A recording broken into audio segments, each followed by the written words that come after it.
joked how we would grow old together. Okay. Maggie's sister is testifying. I have to go get one of my children in like 20 minutes, but this has to happen. No, she was definitely a girl's girl, but she let me add to the stream. Having two boys. She was right in there fishing, hunting. She didn't grow up doing that. We used to laugh that she'd get in the deer stand with her Southern Living magazine, and the boys would tell her she was making too much noise turning the pages. And then, fishing. She loved going out on the boat. She loved being at the beach. She loved going to the islands. I don't know that she really fished that much. This is very impromptu. I'm like on my knees. To do what they were doing. She wanted to spend time with them. What about the Gamecocks? She was a big Gamecock fan. Are you a Gamecock fan? I'm a big Clemson fan. Those are rivalries. College rivalries. Here. We did. And we were together a lot on those Clemson Carolina days, and we would have a big time. Being kind of a I'm so interested in what she has to say. Does she like spending time with you and your daughters and getting a chance to do those sorts of things? She loved it. She and my girls loved their Aunt Maggie. She always, said that she was their favorite aunt, and she just loved catching up on all the latest makeup and, hair trends and shoes. And she just loves doing girl stuff with us. Did I need like a Maggie stool. Over the years, or was she focused on taking care of the boys and raising them? She was mostly a stay-at-home mom. She had a little shop in Hampton for a while. She and Miss Libby did that together. So that It's Alex's mom. Was fun. She was real involved with the boys' schools. All their sporting events. I don't think she probably ever missed one. But she was mostly a stay-at-home mom.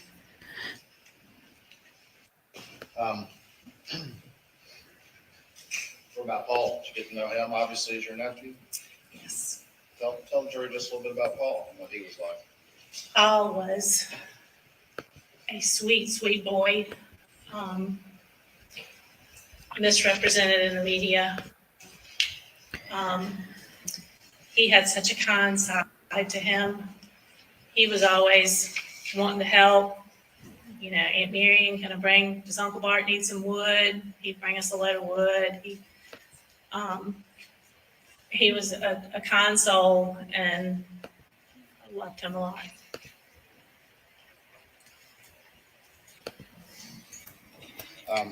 Was Maggie very involved in the family finances, to your knowledge? Not at all. Explain to the jury a little bit, if you would. They had a comfortable life. Maggie was happy. So they thought. It wasn't a lavish life, but it was a comfortable life. And it wasn't a lavish life. Screw you. I mean, Some money people just can't afford groceries. It was never an issue for her that she knew about.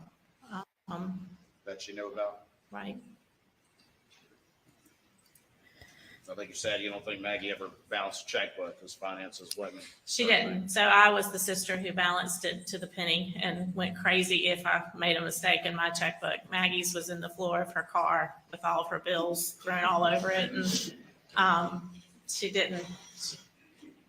Organization was not her best skill. Mine either, girl. Mr. Randolph, Paul's grandfather, did you know him? I did.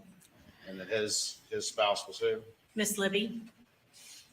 Towards the end of Maggie Paul's life, can you tell the jury just a little bit about Miss Libby's health?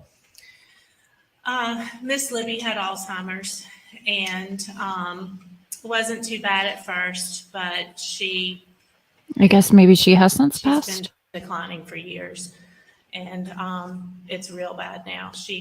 Okay. I think she stays in bed all day. She doesn't recognize her family,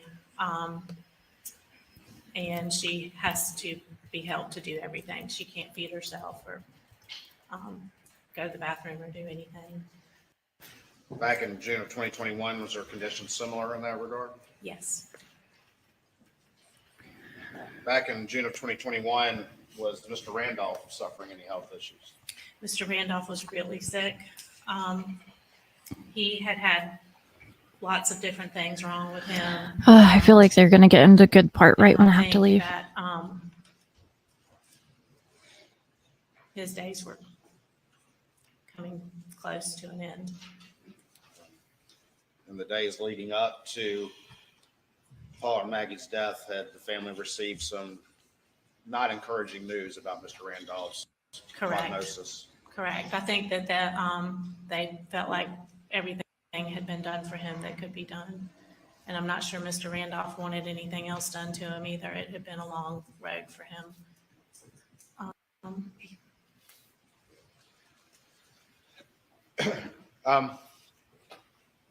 Backing up a little bit, the family, Alec and Maggie's family, properties, did they have a house in Hampton at one time? They did. They built that house. That someone tried to burn Did down. they have a beach house? They did And where was that? at a stove. And when did they get the beach house roughly? Do you recall? Oh, gosh. I really don't know. They've had it for a long time, 15. I really don't know. I'm sorry. And what about Moselle? They had that property as well? Yes, Moselle was their most recent property. And it was kind of a hunting plantation type place. Great setup for hunting everything and lots of beds for Ellie to have men come out and have hunts. And, Sounds not that being gay not is bad, Maggie's but I'm favorite saying place to be, but sounded like she was loved it. about to tell his business. In the summertime, where did Maggie typically prefer to be? At a stove? At a She stove. loved the beach. Who Yes. wouldn't want to be at the beach? Are you familiar with what people refer to as the boat crash? I am. And to your general recollection, that happened around February of 2019? Correct. After the boat crash, did the family, and particularly Maggie, feel like what she felt some sort of backlash in the community or some sort of negative reaction that bothered her? Well, She yeah, did. That was their family's response to it was devastating blow for horrible. their family. It was a horrible accident, but it was an accident. And Maggie felt like the Hampton community had turned against her. No, And Paul was being mistreated. People would say mean things to him, call him names, social media. Inappropriate things were said to him. Inappropriate things were said to him when he went back to school. And it sounds like if they would have taken responsibility. very stressful. Is that also part of the reason that Maggie preferred staying in Edisto? I think so, My yes. hair. During this time period, did Maggie start looking for a house somewhere else? She did.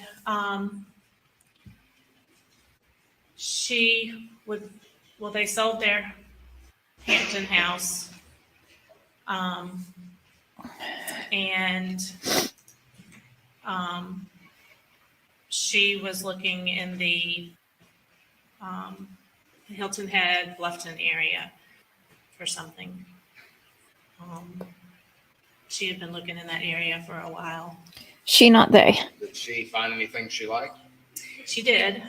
She found one house that she just loved, and she called me and my parents to come down and take a look at it. And I believe Alec was there too. And she really thought that they might make an offer on that house, but in the end, they did not. I think Alec advised her that timing was just not right with the boat case going on. Is the boat case going on? So you mean to me that they thought it was appropriate? She thought sorry, rest in peace, but she thought it was appropriate to go look for a new house when their family was claiming they didn't have any funds So we moved closer pay for the to medical bills June and 7th, expenses and 2021. I otherwise. believe you testified from that the family had received the some Woman bad that prognosis on Mr. her Randolph. son Is that correct? was responsible Yes. for her death, and you want to claim victim? Like the Maggie called town me, turned your back? that day and said, she was at Edisto. She had some men working on the house, and Mr. Randolph was not doing well at all. And Alec really wanted her to come home that night. She hadn't planned on it, but that he needed her to come home, and Paul was going to be there too. And I said, well, Maggie, I said, you know, Alec and his dad are super close, and that's probably what you should do. Go be with him if he needs you. She said that Alec wanted her to come home that night. Yes.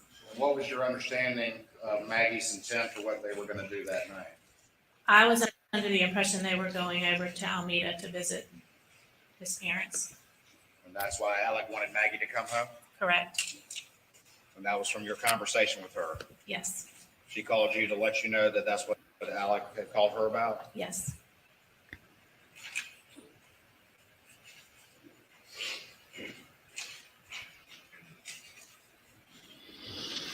You said she was having some work done at Edisto on June 7th? Yes. This is Maggie's sister, just Maintenance FYI. work, getting it ready for the summer.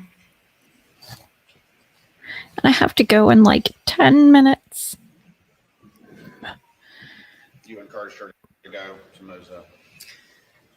I did. Was that the last time you talked to her? Yes. It's going to be a shitty feeling, obviously.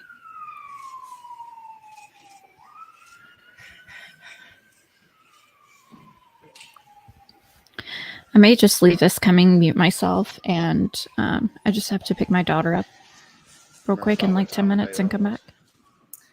I think it was around 4:00 in the afternoon. I think Maggie loved to call me when she was driving. She was always driving from, Moselle to Edisto to Charleston. And I think it was around 4 that afternoon. What was the rest of your day like? Just a normal day? God, what Just is a normal that? day. Did you go to bed that evening? Ouch. Actually, we were not in bed. We were watching a movie. It was just Bart and me at home that night. Bart, your And- husband? Tell me how you found out. John, I didn't even realize this was going on. We were watching a movie, and Bart had gotten up to, I thought, go into the kitchen. I And got a really sweet text. he had a text from John Marvin saying that a text from Randy, saying that there had been a tragedy, and could Bart please call him on his cell phone? He had called on Alec's cell phone, but wanted Bart to call him back on his cell phone. So what happened? So Bart went outside and called him. So I still didn't know anything was going on, and told him that Maggie and Paul had been shot. They were dead. What was your reaction? I just couldn't believe it. But I didn't think it was true. I said there has to be a mistake. I said there's got to be some explanation. It just All can't normal be. things to ask, right? If you don't already know what happened. We It's just not Gathered liking up. me. our things, and we went to tell my parents, and they live in Somerville. My mom had just had knee replacement surgery. Somerville is So also when we in got to South Somerville, I Carolina. called and I said, Mom, we're on the way. Not really sure where. We've got some bad news to share, but I want to be with you. And so she was sitting in her recliner chair with her leg all bundled up. And So we got there, and both of my parents were there, and I think my mom went into shock. She couldn't be still, and she just kept making these noises, and it was just the worst. Did you go to Moselle at any point? We pretty much stayed with my parents all night.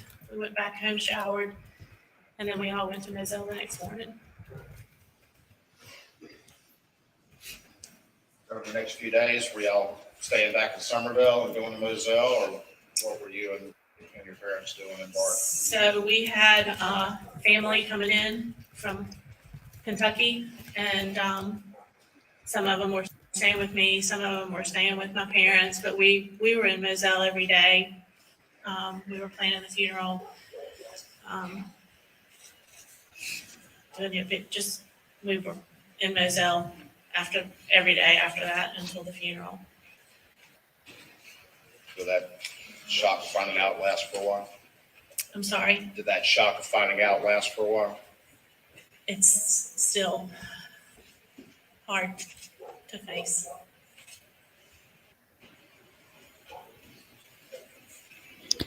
When you got to Moselle, did you see? This is horrible timing of when I'm smiling and what she's saying. I'm not smiling about what she's saying. My nephew gave his girlfriend flowers. We did. She's cute. Right. We did.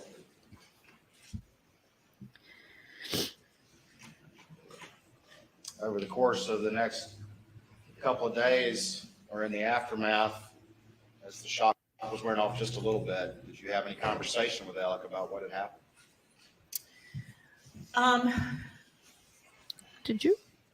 I didn't talk to Alec a lot. Alec was just really busy, and the whole town was coming to see him, and he was very, very, very torn up. I did at one point ask him if Maggie had suffered, and he assured me that she did not. Now, I don't know that I think that's true. And I asked if Paul had suffered, and he said no.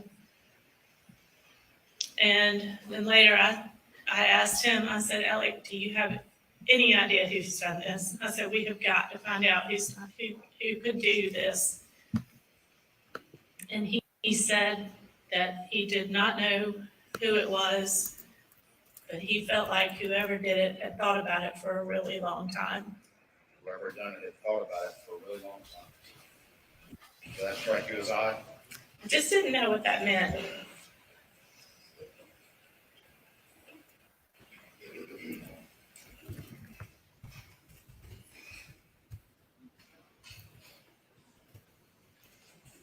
You ever privy, or having a discussion with anything Alex said about whether or not he went to the kennels that night?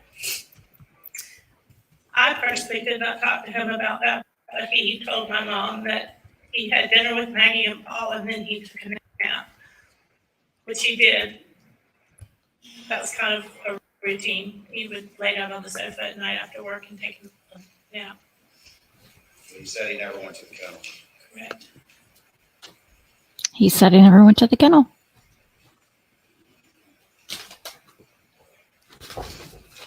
Play the audio now. After your conversation with Maggie, your last conversation with Got her, 5 minutes. feel like I'm going to miss the best. did it strike you as odd that she More didn't go to the informative kennels parts, or go most- to Alameda with Alec? Yes, And why is that? because that's the whole reason she went home that night. Did you think Oh, my knees. from your conversation with Maggie that she was planning to see Mr. Randolph too? I thought so. I didn't realize that Mr. Randolph wasn't there at the time. That was a surprise to you?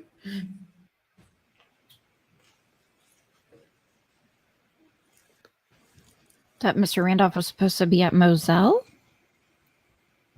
Why wouldn't he be at his residence? I mean, I understand he In was the days and not doing well, but weeks following Maggie and Paul's murder, Did Alec ever say anything about the boat case? We would talk about the boat case.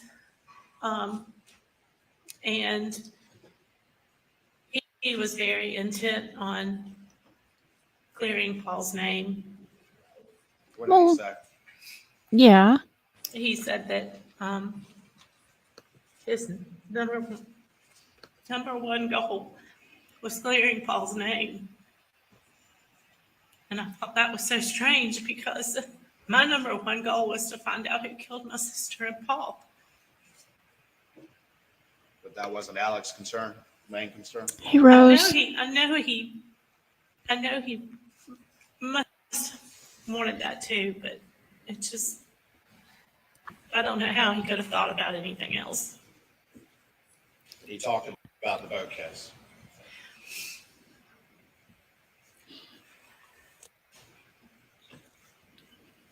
I don't think anyone that's close to him wants to believe that he did this. You ever act But almost scared like or they can't afraid ignore. that the real killers were out there somewhere or anything like that, or was he concerned with the boat case? We were afraid. We didn't know what was going on. My family was scared. His law I firm was scared. for Alec and Buster. I felt like they needed protection. I think everybody was afraid. And They were.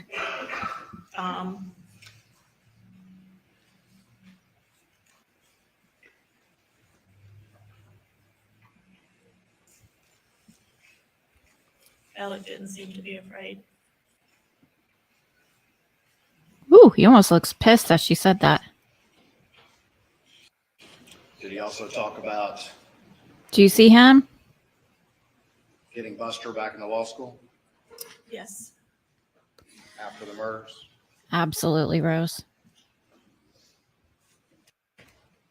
Yeah, that was one of the first things on his mind. What he would talk Maggie loved about those dogs, didn't she? with Yeah. The jailhouse Like going down calls. there and playing with them. He wasn't asking Buster how he was doing or Would she tend to walk down there, or would she take is there any another word way on to get what? down? If she was dieting, she'd walk. Sometimes she'd ride her bicycle, and she'd take her car. She'd go, just whatever she felt like. Take her car, take one of the. It was always, Park. can you do me a favor? You need to get into law school. Never checking on his son. Son, are you okay? You just lost your mom and your brother. And there could be somebody out there What'd you think about those AR style guns coming after us all. Was,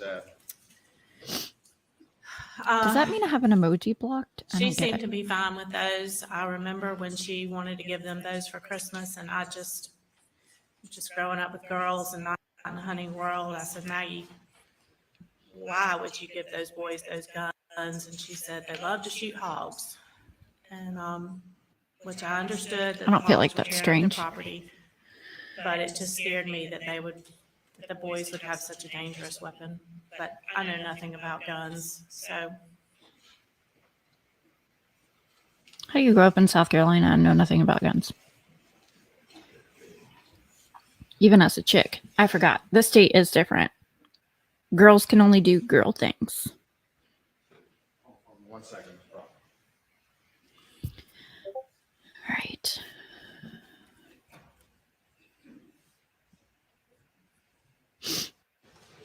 Thank you for testifying. Please answer any questions the defense may have. Oh my gosh. Mr. Griffin. I'm just so surprised that they haven't asked, like, do you think you would have done this? I guess because maybe they'll say, I don't know. Or maybe they know they'll say no. I think it's such a horrific thing to think that, yeah, you live anywhere like rural or I don't know. I think I got a gun for Christmas one year when I was little. Whatever.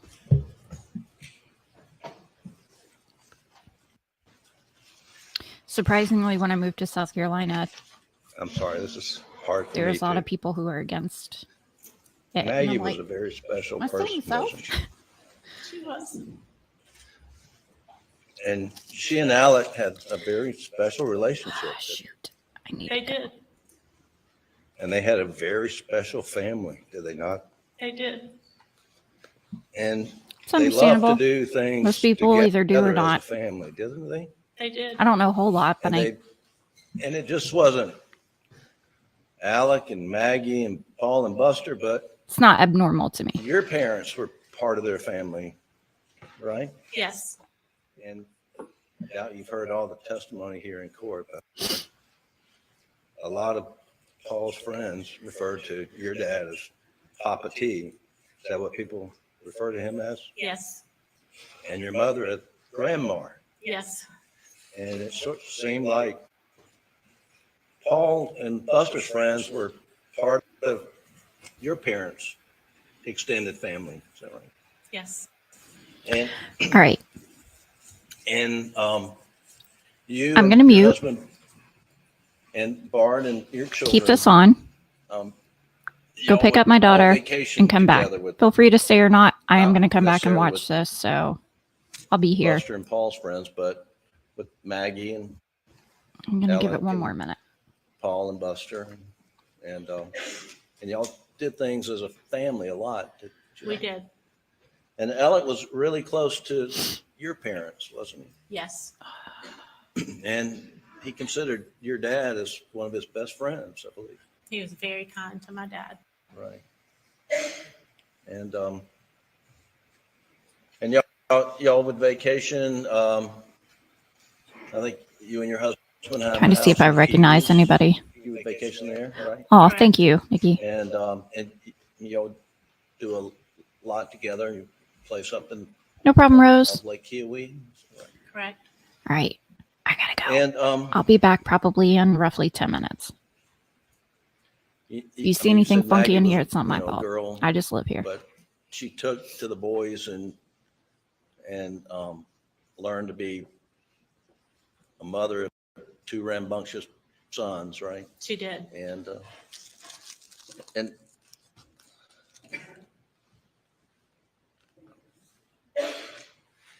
you said earlier that about sporting events that Maggie never missed any of Paul and Buster's sporting events. Is that right? Correct. And Alec was there right by Maggie at every sporting event, wasn't he? Coaching. Coaching most of the time, right?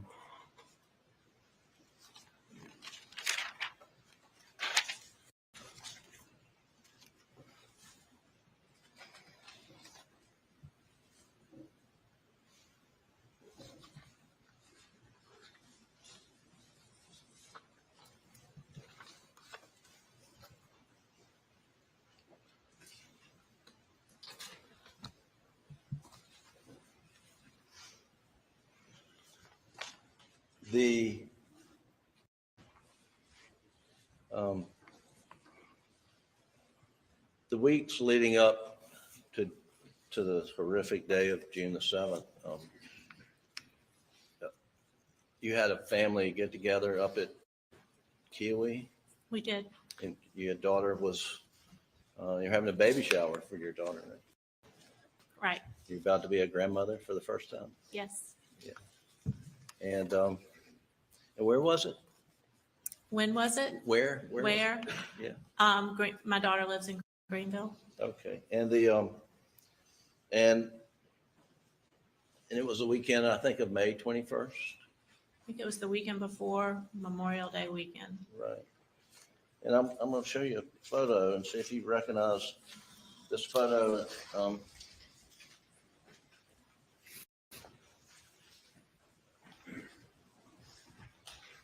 And it's Defendant's Exhibit 122. Yes. Do you recognize that? I took that picture. You took that picture. I did. Your Honor, we would introduce Defendants 122 and evidence this time. No objection, Your Honor. Can you pull up 122, Doug? You know, I'm not sure, Marion, if the jury has actually seen a picture of Maggie in this trial. She's obviously the only female here in this photo. Mhm.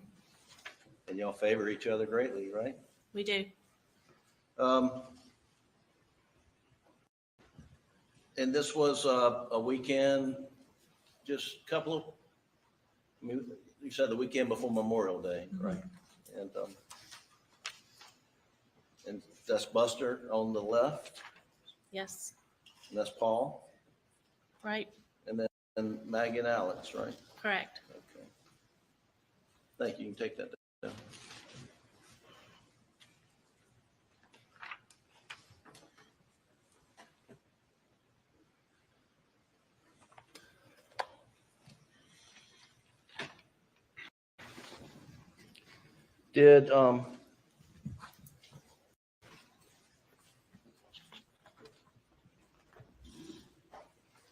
Did you see Maggie again after being with her up in above Greenville?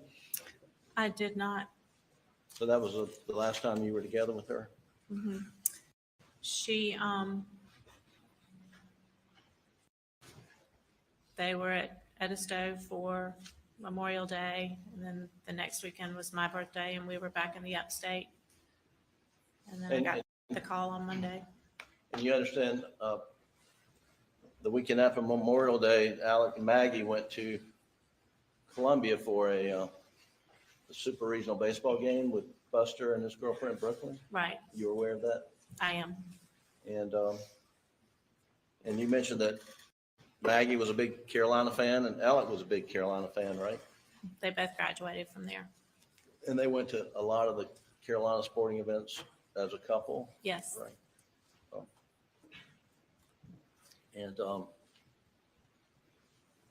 And leading up to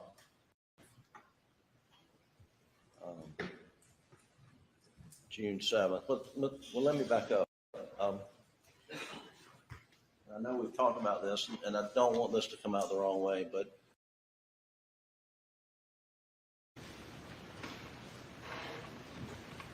Maggie cared for Mr. Randolph, and I know she loved him. I'm talking about she would, prepare food for him and tried to spoil him, wouldn't she? it was the no salt diet. Right. And they were all struggling to cook food that he would eat with no salt. And she experimented with different things, hopefully that he would enjoy, right? Right, the whole family was taking turns and trying to provide meals. And you know now that on the 7th, I think in the afternoon, and we'll establish this later, but, around 4:30, Mr. Randolph got admitted back to the hospital in Savannah. I know that now. Right. And you said earlier that you expected from your conversation with Maggie that she was going to go over to Almeda and see Alec's parents on the evening of the 7th, and you found it odd afterwards when you found out she didn't. Correct. But knowing that Alec's dad was not there and he was back in the hospital, it doesn't really seem that odd anymore, does it? Probably not.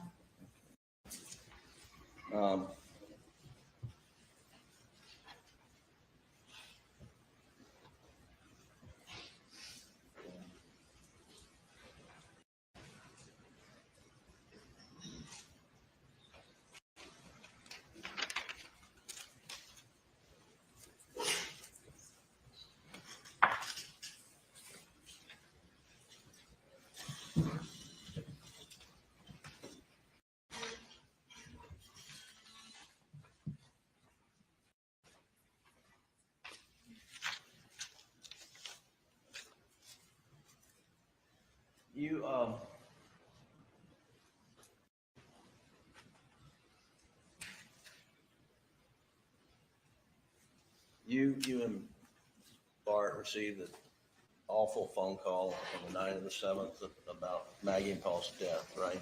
We did. And it was from John Marmon. Randy. I'm Randy. sorry, I misspoke earlier.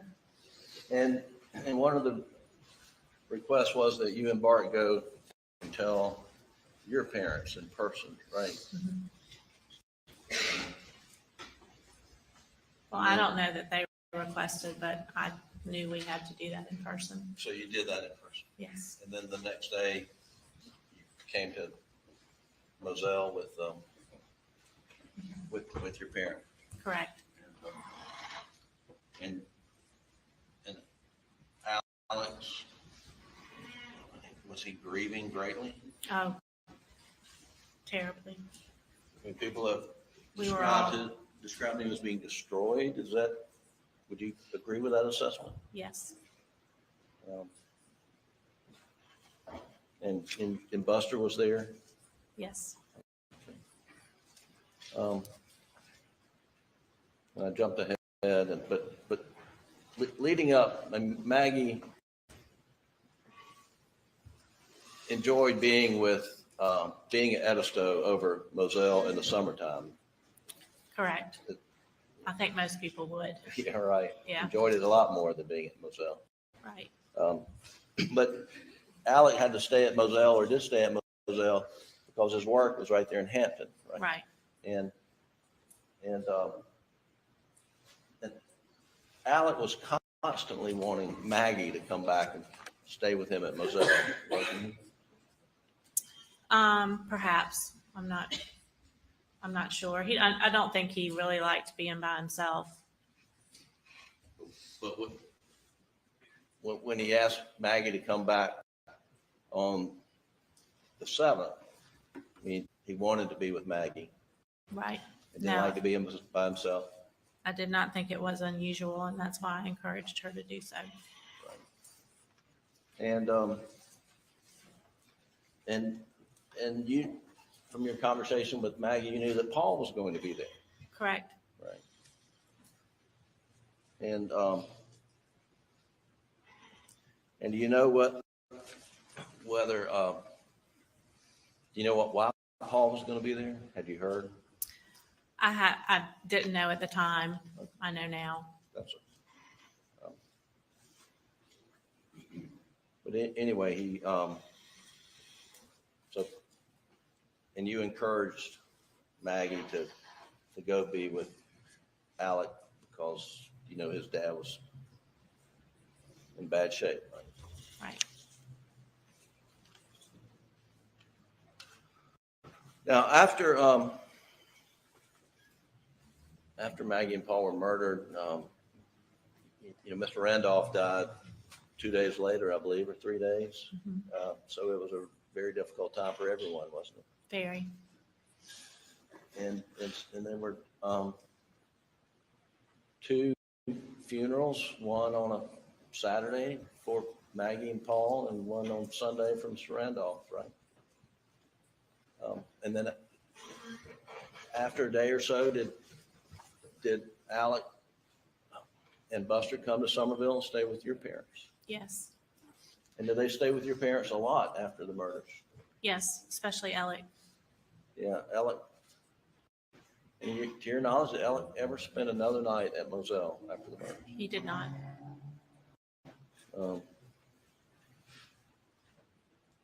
She stayed with your parents.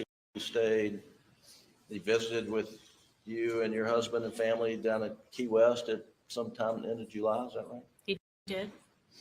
And then he and Buster came up to Greenville up at one point in time. They did. And then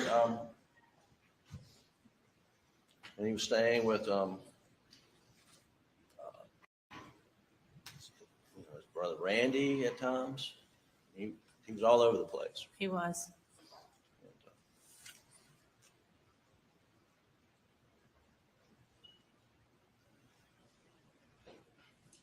Now you mentioned that after the murders that Alex said that he was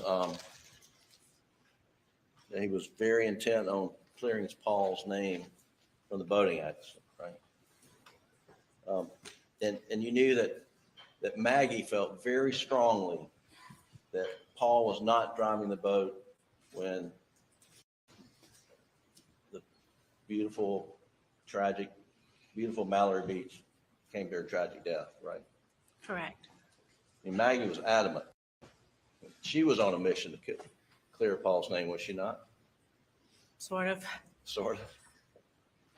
And she was, and you're not critical of Alex for wanting to clear Paul's name after he was murdered, do you? Are you? I'm not critical about that at all. I think that was his way of honoring Paul after he was gone. I just thought his priority should have been focusing on finding out who killed Maggie and Paul. And how do you know that wasn't a priority for him? We never talked about it. We never talked about finding the person who could have done it. It was just odd. And we were sort of living in fear because we thought this horrible person was out there, and we were mostly afraid for Alec and Buster, but we didn't know the motive behind the killings. We thought it probably had something to do with the boat case. Right. And we thought that up until September. Right. And then things started to change a little bit. Sure. Well, were you aware that Alec started carrying a gun after the murder? You didn't know Alec that? always carried a gun. What's that? He always carried a gun. On his person that he started carrying a gun. Were you aware of that? I knew he usually had one in his car. Right.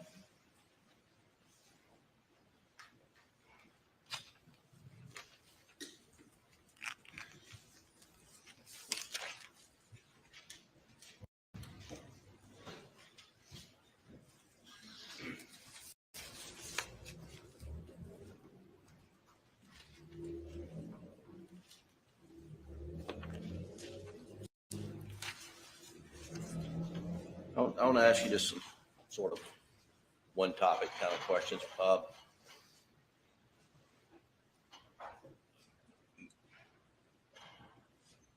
Bubba was Maggie and Alex dog. Bubba could be a little hard-headed, we've heard. Yes, Bubba. I think Bubba could be a handful. But it's pretty clear that Alec could control Bubba pretty well. Yes.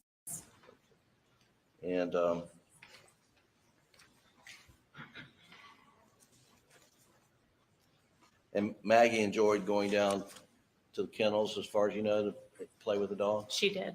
Right. And she was a dog lover. She was. And you're a dog lover. I am. And you have, I dogs, vaguely heard that. Does it sound? I thought I heard they didn't allow Buster dogs say that in like the on a house jailhouse themselves phone call, Correct. but then because of- did I hear that I don't know. like some of her Allergies. family, like her Yeah, daughter's allergies. family live up Right. here? And But she I'm had. telling they you, had a big someone on the porch, playground and was there like, were oh dog yeah, I've beds met all Paul before. I was outside like, on the porch, and right. you know, huge buckets of water. And when I was there, the dogs were always Greenville over there is at like- the house.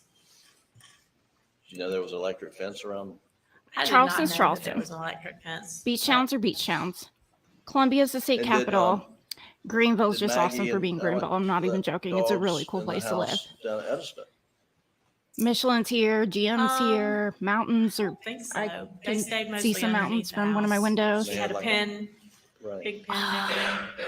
So they had I a gotta dog find out run who they type are thing so I don't in say the some house. stuff to. Mhm. And again, I'm not trying to.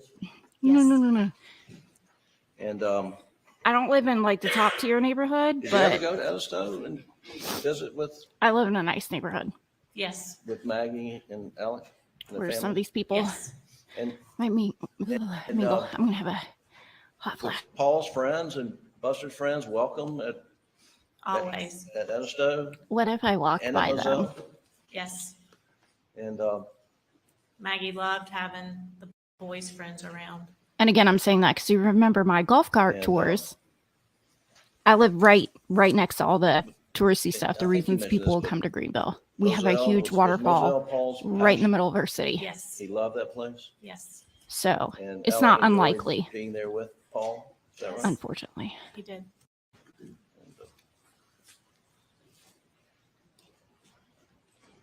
One second, Your Honor.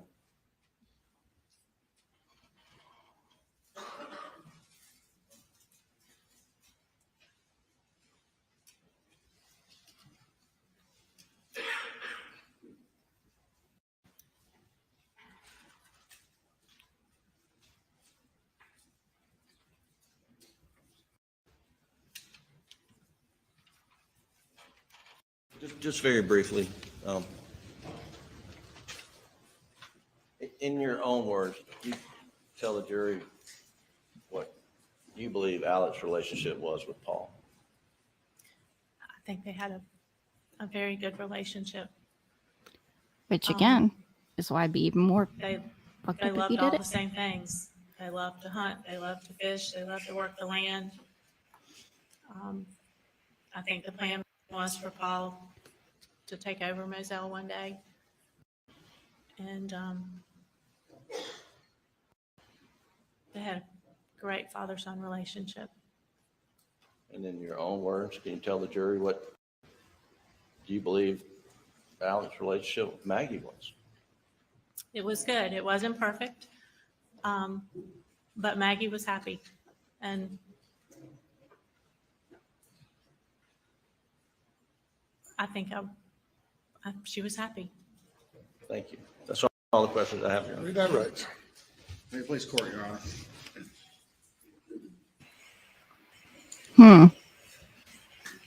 Maggie called you on the afternoon of June 7th, 2021.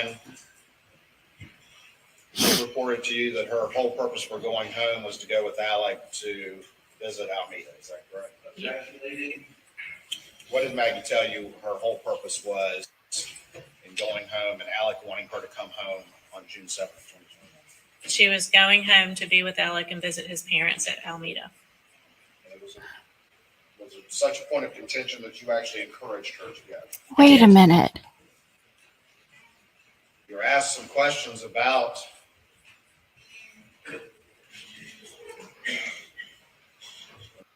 you testified about Alec not being focused on trying to figure out who killed Maggie and Paul, and then something happened in September. Is that right? Correct. And that changed for you as you started to look at the motive. Is that correct? That's what you just testified, correct? Correct. And in September, he got fired from the law firm, right? Correct. And it started to come out about years and years of theft and misappropriation from clients. Is that correct? Objection leading. Objection sustained. What came out in September that changed your calculus? And objection exceeding the scope of cross. Objections overruled. Please answer. We were on our way to a football game and we received a phone call from a friend of ours saying how sorry they. This issue that has not been ruled upon. Ladies and gentlemen, we'll have you go to the jury room. Please do not discuss the case. I mean, that is true. Isn't when they do redirect, aren't they only allowed to talk about, like, when they ask the witness questions first? Cross-exam can only talk about the questions that were asked.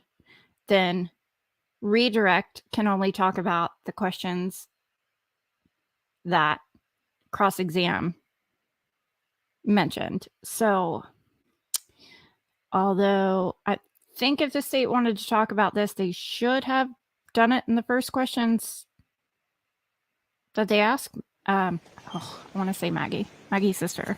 Nature of the objection. Your Honor, she was about to And it is hearsay. testify that she had heard about the roadside shooting. Sorry. The state has not gone into the roadside shooting yet. Your Honor's not ruled on whether that's admissible or That not. is true. We object to under 403s to being Actually, no, it's not. The CFO And- talked about it. Substantively, that is the objection. Evidence of the roadside shooting.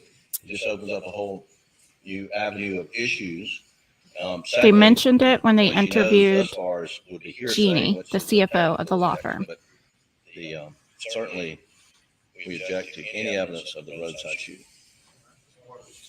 Your Honor, at this point, of course, this is responsive to a question that was raised on cross-examination by Mr. Griffin, in which she testified something happened in September. So for that reason, she just to begin with, I believe that door is open as to her to explain what it was that changed at that period in time, which was the nature of my question to her. Additionally, I think if we look beyond that, there is a connection if we want to talk and have in-camera hearing about her answer and about 403 and 404. There is a logical connection between what happened in the roadside shooting and what happened on June 7th, 2021. And that connection is, of course, that the evidence will show that as the temperature increases, as there's a confrontation for Alec Murdaugh, then things like this happen. And that's what happened on September. But as it relates to this specific witness, this was a answer that came up during the defense cross, and it's fair to explore with this witness now what changed in September, which she's already testified to from a defense question. And what was the question that prompted the response that you now indicate opens the door for this?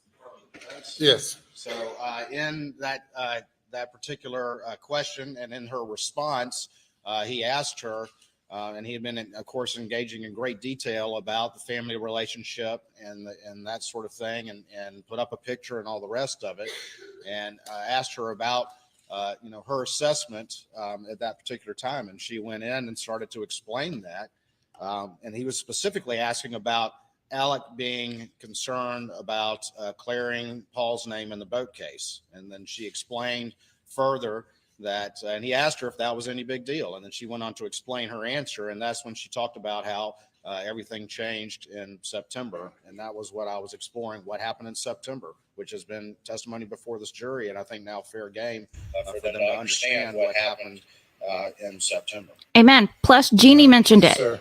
That was not the question. What was the question? That was my question to Mr. Waters, and he's explained a whole lot. I don't know if he responded to my question. Maybe he will. What was the question that you posed that generated the response about her concern and her concerns changing? The question that I asked. I'm fooling myself to think I could sit in the I said audience and you not get kicked testified out just by my facial expression. Previously, that you didn't believe Alec was concerned about finding out who did this, or more concerned about clearing Paul's name.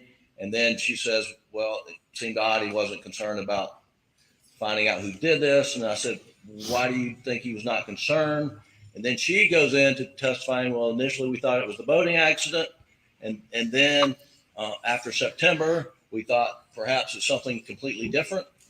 And I mean, I was exploring her testimony on direct, and she offered up the issue of the roadside shooting. So I didn't ask anything about the roadside shooting. Well, then the jury already why heard she it. thought Alec was not trying to. What's the problem? What was the basis of her belief that Alec wasn't trying to find out who did this? Which one includes the Waters. roadside shooting? And I apologize if I wasn't more clear. I don't remember the specific question, but what I do. Court reporters. If, He said, you don't have, remember a school. Shut up. I'll get them to tell me. Ms. Harris, if you'll go back a bit to Mr. Griffin and his questioning of Ms. Proctor.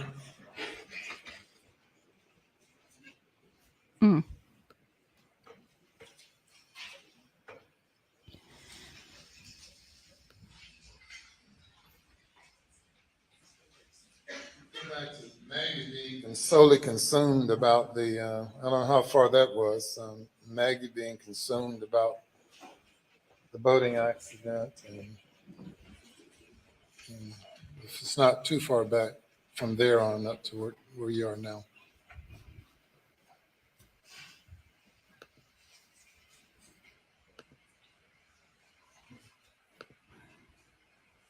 He is so good If you need at a break, we can take one for you to locate it. he's so good at being a low-key asshole. And I guess maybe low-key isn't even just a an educated, intelligent asshole. He doesn't need the profanities I use to put someone in their About place. Alex wanting to clear Paul's name. You need to be loud enough for me to hear you at least. Go ahead. Sorry. Okay, this one. Okay. You're not critical about Alex wanting to clear Paul's name.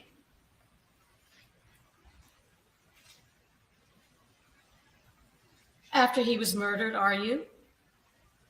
I am not critical about that at all. I think that was his way of honoring Paul after he was gone. I just thought his priority should have been focusing on finding out who killed Maggie and Paul. And how do you know that wasn't a priority? We never talked about it. We never talked about finding the person who could have done it.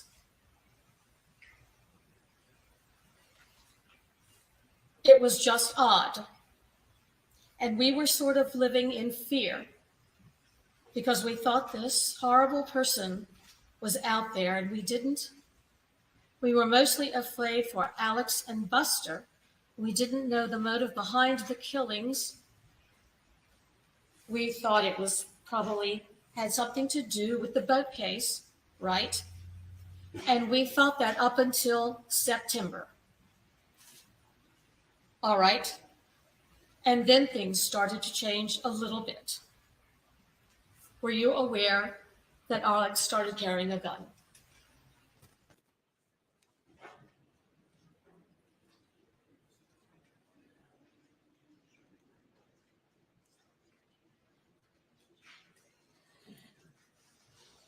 All right, Mr. Waters. Your Honor, again, these were in direct responses to his question as he was exploring her statement about his concern on the boat case. And in fact, the reference to September was actually in response to a follow-up question that the defense continued down that line of questioning. That answer has now come out, and I think that that the witness again is entitled and is fair game at this point. Before That's fine. So what changed in September? what she meant by that, yes, sir. What she meant by that. And what changed in September? Do you want me to talk to them? Yes, ma'am. So we received a phone call from a friend of ours who said he was so sorry to hear about my brother-in-law. And the call came in to my husband, Bart, and Bart said, "What are you talking about? We don't know anything." And he said, "Well, your brother-in-law's been shot."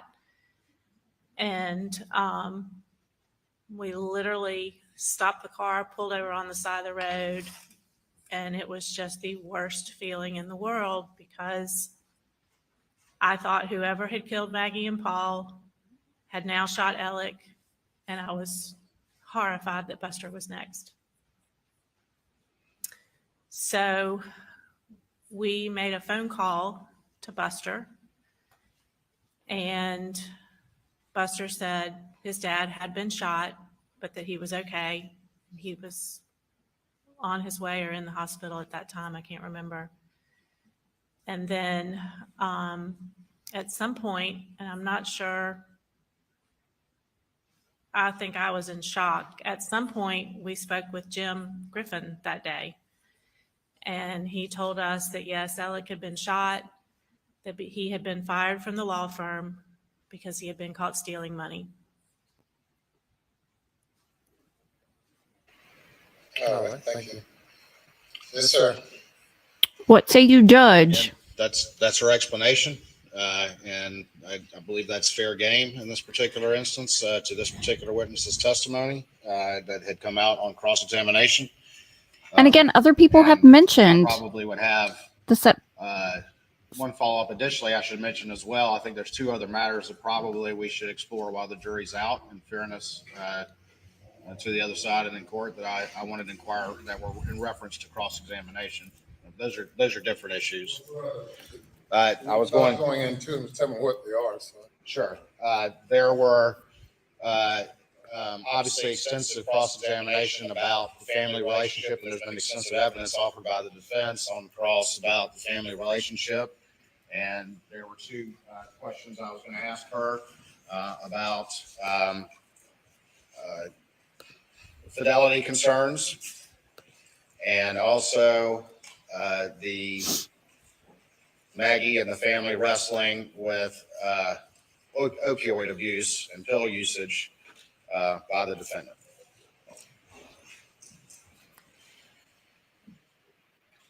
It's about to get And real. issues that Maggie had wrestled with. I don't even care if the jury hears it. I want to hear it. All right, Mr. Griffin. Well, as to the, I don't know if you want me to address the roadside shooting, but that's certainly, I mean, that opens a Pandora's box of 404B. They want to introduce the roadside shooting as motive. How can you have motive after the fact? And so it's not admissible. It should not be admissible under 403. Shows you he was trying to cause another Just what she distraction says, when he not that got harmful, busted some more by but his then I law will firm. stop there, Your Honor. And I Just did like not he did open with the door. the, I said, You're probing her about Alex's fears. Doesn't Alex, were you aware that he started carrying a gun? Well, he always carries a gun in his car. No, but then he started carrying it in his pockets.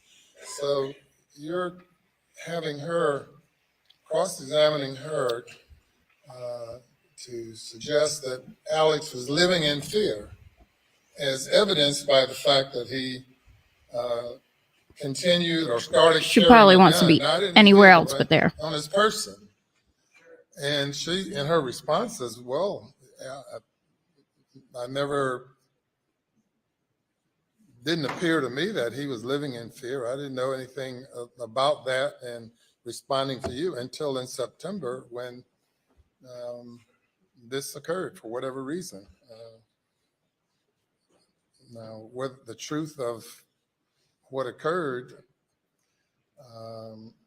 she's not testifying as an investigator. She said she heard he'd been shot. And that gave her, changed her reason for concern in some way, whatever that might be, I don't know. Did you still have a reason for concern? Or you about Alex's safety, or did it, was it changed? Was it altered? That day, Nothing has happened to anybody since he's been in jail. for some time after that, we were very concerned for the family. We felt like someone was after them, but then we started finding out about other things that had been going on in Alex's life. And This is in part based on your conversation with Mr. Griffin.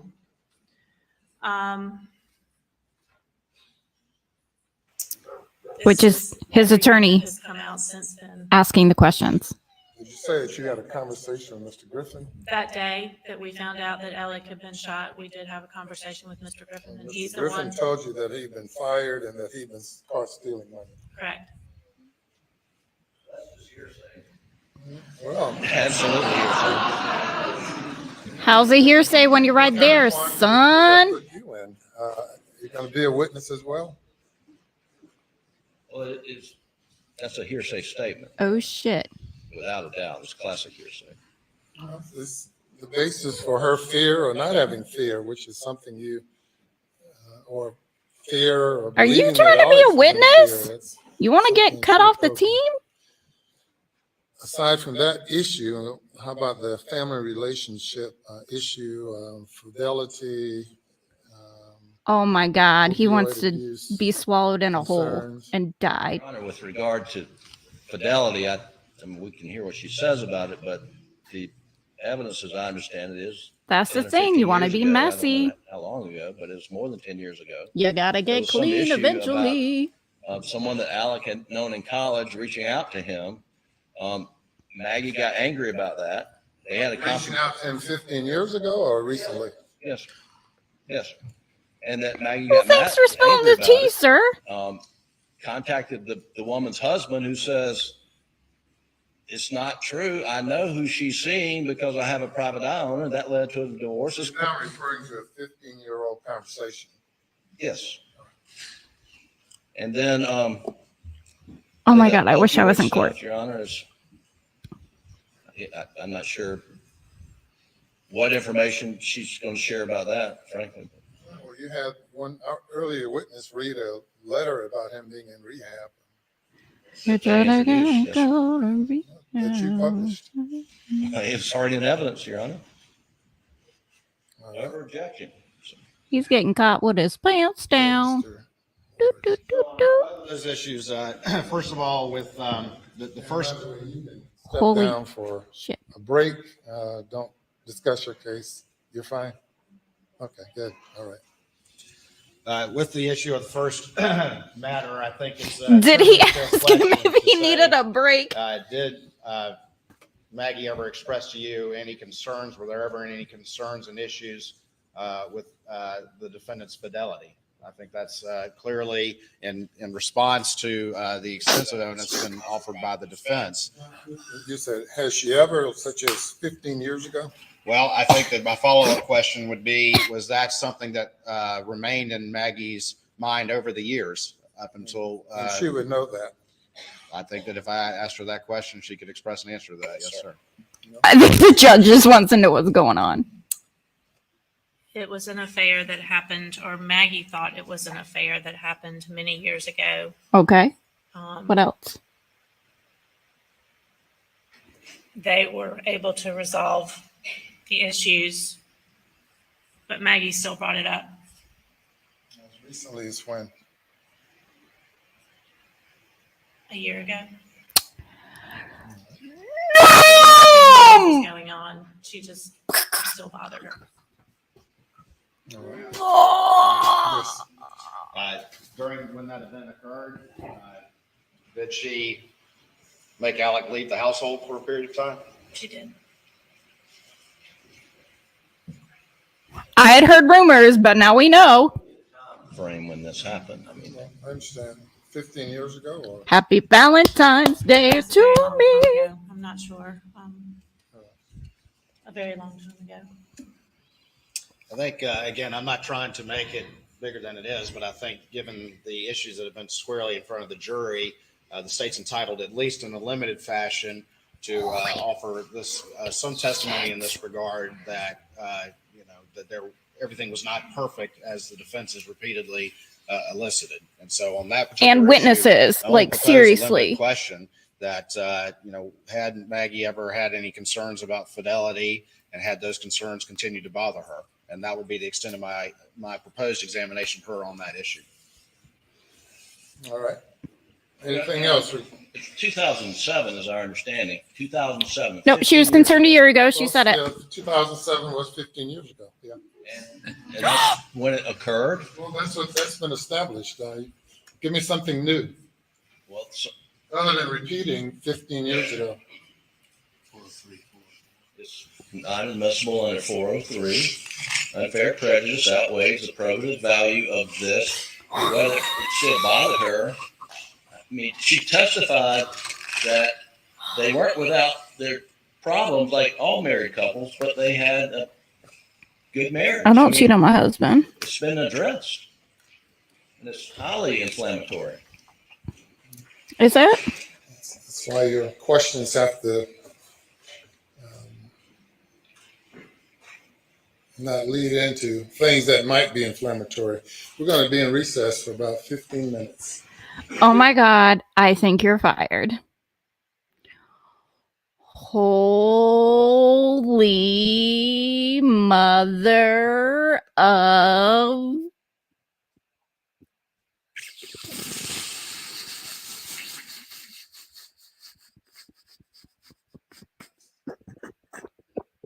The judge asked him, "Quit looking at me, dog. I can make weird noises. You make weird noises all the time.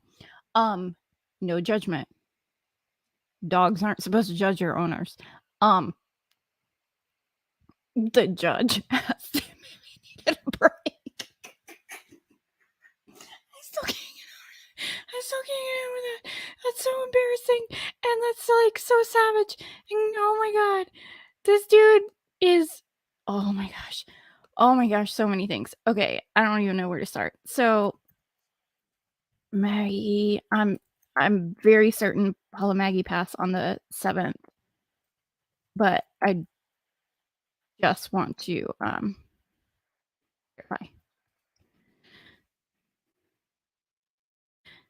Yeah. So Maggie and Paul passed away on June 7th. Alex's dad passed away on June 10th. So I guess I had always just I'm still like, holy shit, what the hell just happened? But I was always just under the impression, I guess nobody ever said, but when everyone said he was in hospice, I know a lot of people are at home when they're in hospice and they pass, and they typically have like a nurse that stays with them, and no one had mentioned that, so I just assumed his dad was in the hospital. But from the way that they've been talking this afternoon, the way that his sister was talking was that they were going to go to Alameda, I think they said. And I think that's what they call their house. Like, I understand it's a town, but she even said, I thought Maggie and Alec were going to go to visit his parents, meaning like both of them.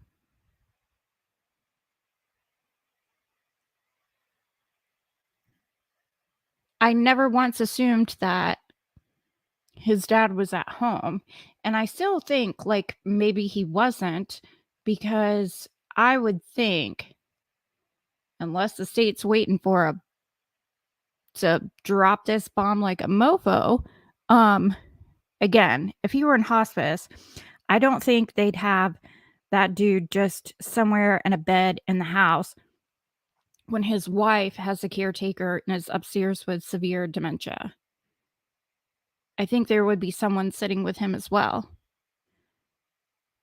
which would be a great addition for testimony.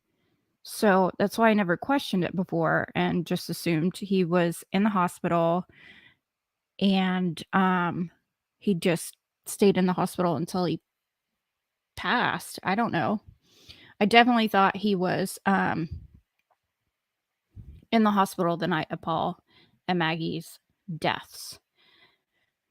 And yeah, I understand, and I guess regardless of that, regardless of where he was, he passed the 10th. I must have mistyped. He died the 10th of June. 10th of June. And Paul and Maggie, I died the 7th. I see up here I mistyped the 20th, but he did pass the 10th. Yeah, I feel so many like, oh my gosh. Right? That is the cat's job to judge, not the dog.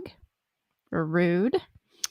I have so many swirlies in my head. Like, the way I don't have, well, I have a filter, but I always test people out around here. I'm like, so, have you been watching the trial? It's normally how I start with things. Because I will never forget the look on that dude's face 2 years ago when, 2 years ago this month, in fact, I was like, oh my God, you live in Murdoch country. And he was like, and then just he looked devastated and pissed the hell off at the very same time, and walked away. And I'm like, what an insensitive douchebag I am, because again, as I've said before, either he knows them,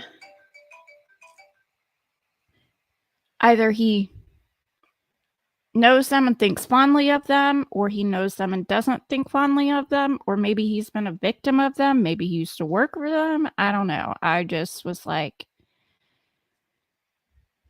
yeah, I was super insensitive. So now I'm a little more careful, like I was with the other parent at the playground the other day, where I said, hey, I'm watching the trial, and they were like, yeah, my family member knows all those attorneys down there. And I've met Paul before, and I was like, oh, okay. He seems like a sweet kid.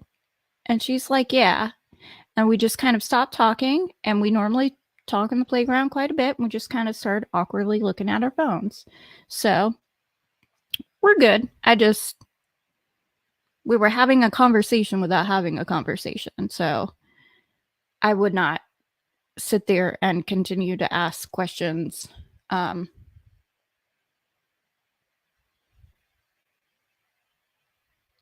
smiling because, again, I'm now getting closer to like 4 degrees of Kevin Bacon.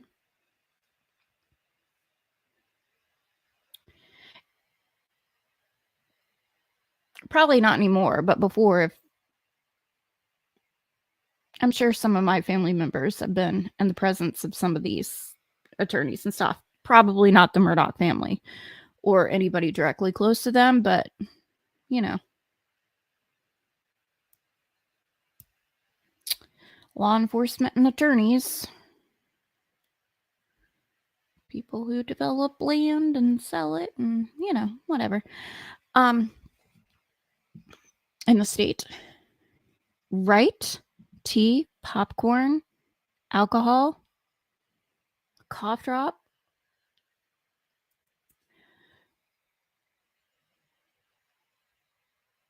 I need to figure out what the niece's name is. I'm sure she's probably not on social media anymore. But I need to find out if I know people who know her or what her last name is or if I know her. I probably don't know her directly, but again,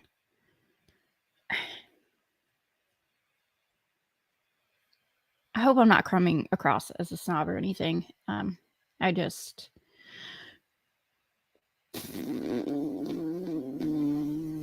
we don't have Murdaugh money, but they didn't either. You know what I'm saying? But you know, socializing, parties, things. The neighborhood that I lived in before was more of a lower middle class neighborhood like 20 years ago.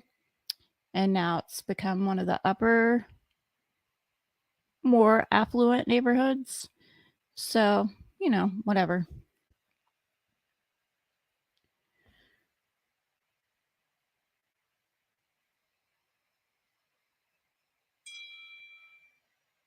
Shush phone. I told you, I'm like here in Greenville and the weekend before they passed, and man, there's some good restaurants in my downtown too. And again, Falls Park.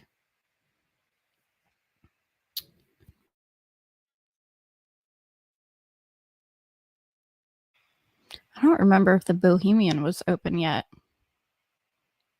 Not 2 years ago. It just opened. This is a extremely nice, I guess you can call it hotel. It's more like a lodge that is located. Sasha, someone probably just moved their trash can. You're good. I know. Thank you for protecting us. All right. Hey. Zip it.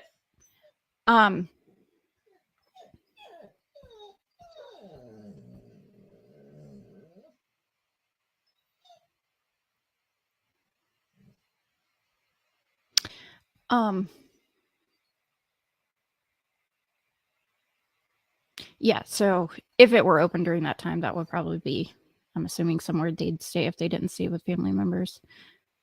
Oh my God, what if they live in my neighborhood? Do I think he'll be found guilty?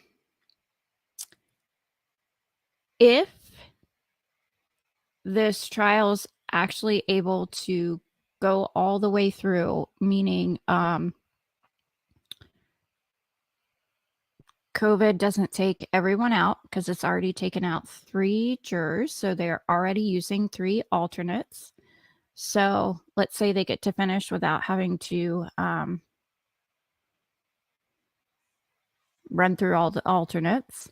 So you need 12 people.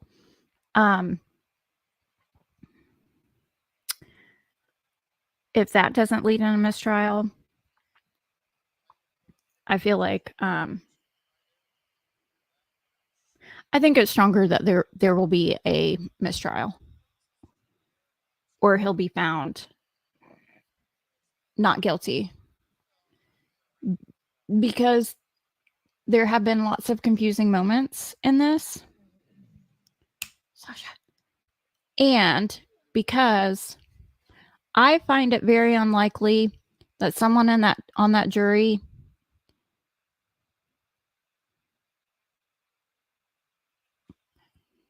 I'm wording this weird. If someone on that jury, not even just one person, were afraid, then I would be surprised. Hey, Stacy. Oh my God, girl. You have missed. Oh.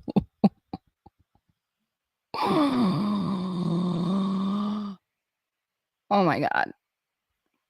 So, first, we found out Maggie's sister is testifying. They're taking a break at the moment. In my news, it is confirmed that the family was up in Greenville, where I live, the weekend before they passed. Because apparently, I mean, I thought it's not uncommon for people to come here for a weekend. Even people from Charlotte come down here. I was floored when I found that out. I literally asked someone downtown, walking downtown, because my husband was like, Crystal, people come here, like, just to come here. I'm like, no, they come here passing through. Like, yes, it's a cool town, but nobody comes here just to come here, like, from, if they're not like an hour away or something. And he's like, no. So I legit, we're walking downtown, and I stopped these two girls, like 20-year-olds. I was like, hey, where are you guys from? And they're like, Charlotte. I'm like, why are you here? And they're like, we came, like, this is such a cool place, and da-da-da. I'm like, you came here from Charlotte for a weekend? And you're staying here? Because Charlotte's an hour and a half away. Again, you'll hear me say this a lot. Another reason why Greenville is really cool. We're an hour and a half from Atlanta, or 2 hours, or 7 hours, depending on accidents. We are an hour and a half from Charlotte. We're 45 minutes from Asheville, which is where, Appalachian Mountains, even though I can see some from my window. We are, depending on how you drive, people say Charleston's 3 hours away. I can get there very easily in 2.5. Columbia, the middle of the state, is 2 hours away, which nobody goes to Columbia for the hell of it. It's often called the portal of hell. It's just like lower in the state, and it's hot as hell, and you're not near, I guess you're near rivers, but it's just grimy and dumb. But unless you're in college there at USC, there's really no reason to go there, in my opinion. And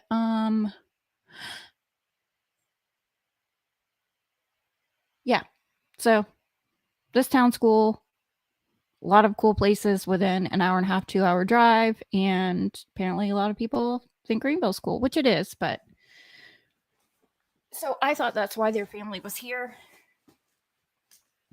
Like, we go to Charleston for a weekend or for a day or whatever. I thought, maybe that's what people do to Greenville. But it turns out Maggie's niece lives here in Greenville, and their family. So I need to figure some things out, because you need to really tell your job to back off. Okay. I need to catch you up. I also need to plug my computer in because it's dying. Man, it's already 4 o'clock. Time flies when you're watching a murder trial. Oh, Lord Jesus Almighty. Lord. Where do I start? How do I start this? Maggie's testifying. She's answered questions. hold on, loud noise. Crinkle, crinkle. It's almost like we're watching trial. Maggie's testifying, cross-examination. They're asking her questions like, were you guys in fear? She had said when State was interviewing her, we were all afraid, but I didn't feel like Alec was afraid. And I didn't feel like his top priority was finding out who did this. And I guess the defense said something to the fact of, man, I wish I was in this courtroom right that whole 10, 15 minutes. Jim Griffin, not Harpootlian, Jim Griffin was the one asking the questions. And he said, well, you didn't think Alec was afraid? Did you know he started carrying a gun on him? She was like, no. And I guess, because I was gone picking up my daughter and I was listening to my phone, I couldn't hear everything, picking up my daughter. And I guess something was said like the defense asked about whether or not Alec was fearful. And I guess Maggie's sister mentioned something about, well, we found out some news in September. And then on redirect, Creighton Waters was asking her, well, what happened in September?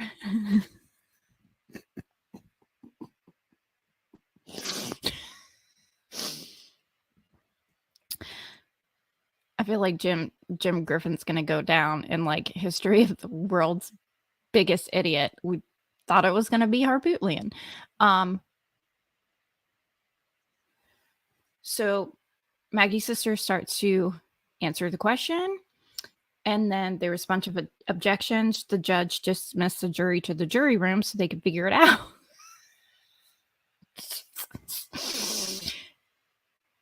And they're basically asking the sister, well, what were you going to say? And she said, well, because part of the objection was this isn't September incident, which is where he got shot on the side of the road. Alec did. And she was going to bring that up and bring up the way that she found out, which was a phone call saying, I'm so sorry about your brother-in-law. I'm sorry, I'm trying to get through it. I'm sorry about your brother-in-law. You know, he got shot and yeah, he got fired from the firm because he's stealing money from his clients. And Jim Griffin was like, that's hearsay. And Creighton Waters is like, the fuck it is. Because the person on the phone call that told her about this was Jim Griffin. And the judge was like, if you're calling this hearsay, do you want to be a witness? And the dude is straight up objecting and saying, this is hearsay. And everyone in the courtroom is busting out laughing. Dude's face is turning red. He looks like he is just so desperate, just trying to recover, and it's making it so much worse. And Creighton Waters is kind of defending why he believes this should still be admitted into testimony. And while he's talking, the judge looks at Jim Griffin, who's just kind of standing there, like awkward, nervous, smiling. And the judge says, do you need a break?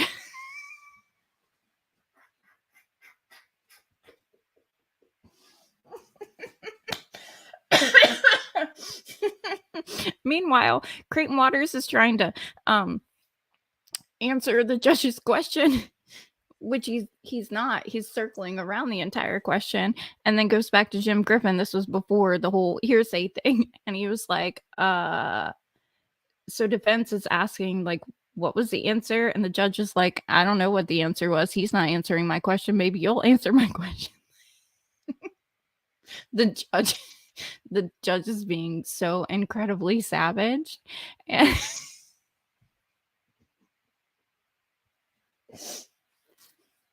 the judge is like, literally, if you did not want any of this admitted into evidence defense, why in the hell did you bring it up? Maybe you shouldn't word your questions like this. Oh, and then yeah, there's been confirmation that there was an affair. Apparently in 2007, which Jim Griffin has said over and over again. Again, this is all without the jury being there. Oh my God, they're going back. And the defense, their only defense for not admitting it is it happened 15 years ago. And he's like, the judge said, yeah, you've said 15 years ago like 5 times. What else do you have? Do you need a break? It can't be hearsay. Oh my God. What if the defense attorney becomes a witness? The witness can testify as to her concern as to what occurred on September 7th that changed her concern about Alex living in fear. I'm so sorry. This She is cannot amazing. testify as to Not the murders. on the fidelity issue because that's too remote in time and would tend to confuse the jury. But can she said it was a testify that she concern of Maggie's just of a discovered that he year was ago. fired and that and that he had a drug problem. Your Honor, depending on how the testimony goes, we would have hearsay objections if she's testifying as to what someone told her. She's not testifying as to the truth of it. She's responding to why her concerns were changed based on, in part, of her conversations with you. No, I understand that. Agent for Mr. Murdoch. Well, I understand that. So there's no Point out just attorney-client privilege if Alec addresses wasn't there. Family wrestling with opioid and pill use by the defendant. That is hearsay. If that's how she knows. Sure, they had a drug problem. I mean, if you want to talk about specifically, I don't know to what degree she discovered his drug problem, opioid addiction, or whatever it is, but it's already in evidence anyway. No, I understand. I'm just advising the court that I will be making hearsay objections if that's she's testifying about hearsay. Anything else before the jury comes? Nothing from the state this time, Your Honor. All right, bring the jury.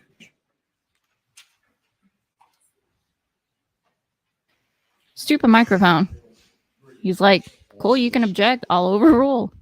Ask you if you need a break again. Oh, that was kind of epic. And I hate saying that word.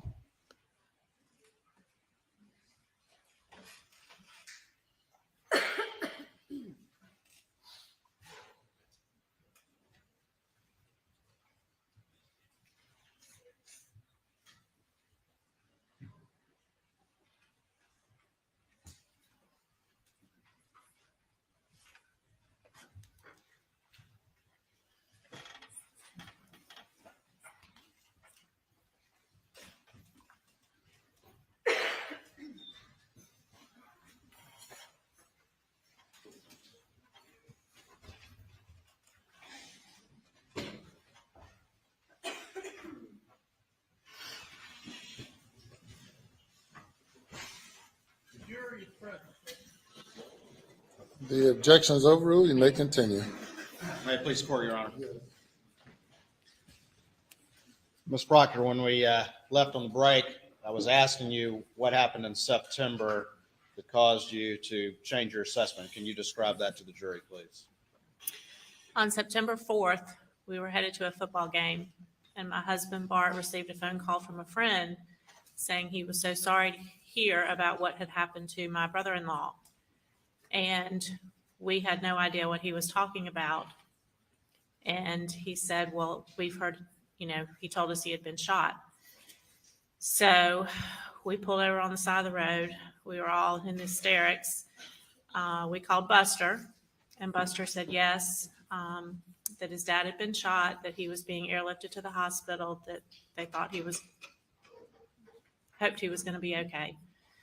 So we wanted more information, so we called Jim Griffin, and he told us that Alec had been shot in the head and that he had been fired from his law firm for stealing.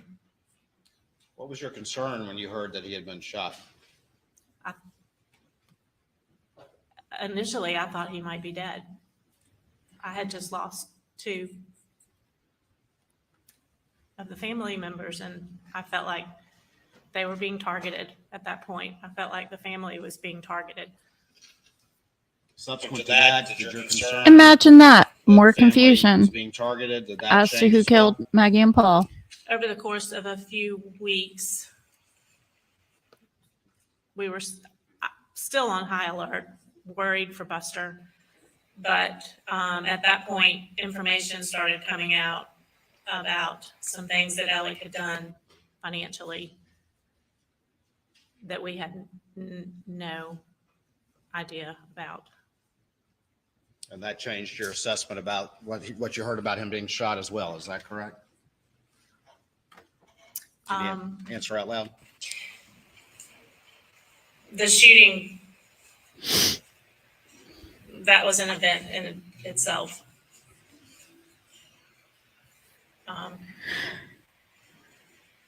The roadside shooting. That happened the day after he was fired. You can go ahead and say it. Just like Maggie and Paul's death happened You just stated that the shooting itself, the day roadside that he shooting was an first event in confronted. itself. Did other information come to your attention that changed your assessment about the roadside shooting at a later time? Yeah, everybody's. Was he really shot, for one? And changed that initial concern that Alec was somehow being targeted? Yes. Did Maggie have a nickname for Paul? As little, what is detective? Little Detective? Mhm. And what did that mean? She felt like that he was always looking to make sure his dad was behaving. And what specifically was the concern? Pills, prescription pain pills. And had Maggie expressed to you concern over time about the defendant's pill usage? Yes. How long had that been going on? I am not sure, but I think it had been going on for some time. And did that concern continue up until recent times as we moved to their Maggie and Paul's murder? Yes.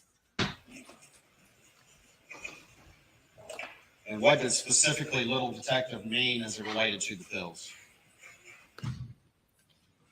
If there were pills in the house that his dad was taking that he wasn't supposed to, Paul was determined that he would find them. And did that happen on occasions? I think so, yes. Hold on for me 1 second.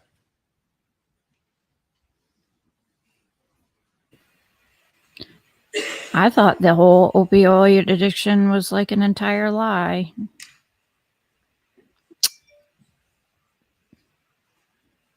Quit texting me.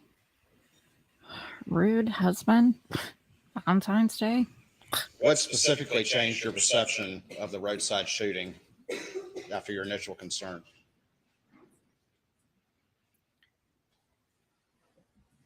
The story that was initially told about what happened came to not be true. The story told by who? Alec on the 911 call said someone came out of the woods and nobody did. He called Anything further? cousin Eddie to come shoot him. Thank you. You may step down.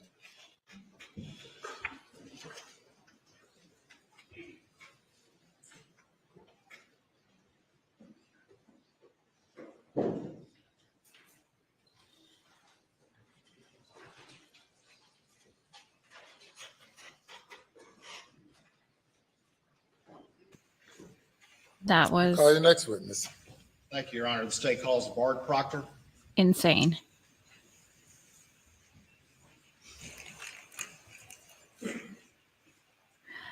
I wonder when Buster is going to testify. Ooh. Raise your right hand, put down the Bible, please.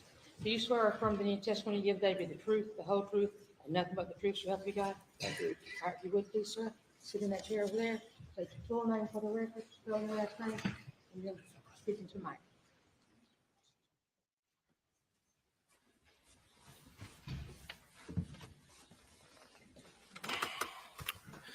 My name is Barton Proctor, Proctor. Proctor, good afternoon. Very quickly, tell the jury, are you Marion Proctor's husband?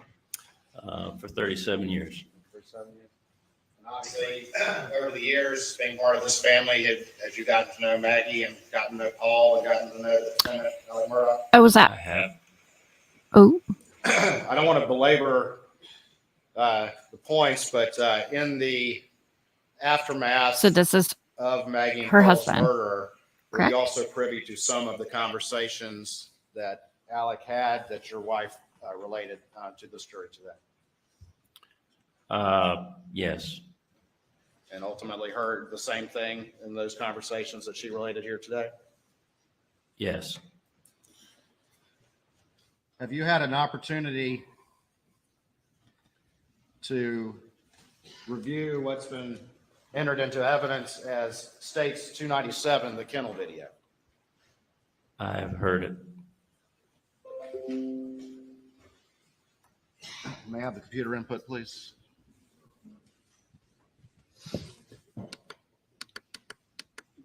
It was on there.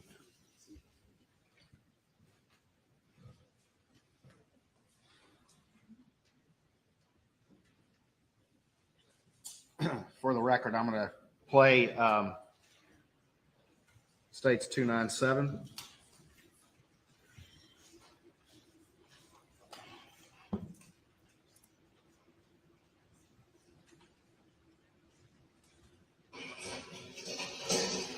Get out. Get out.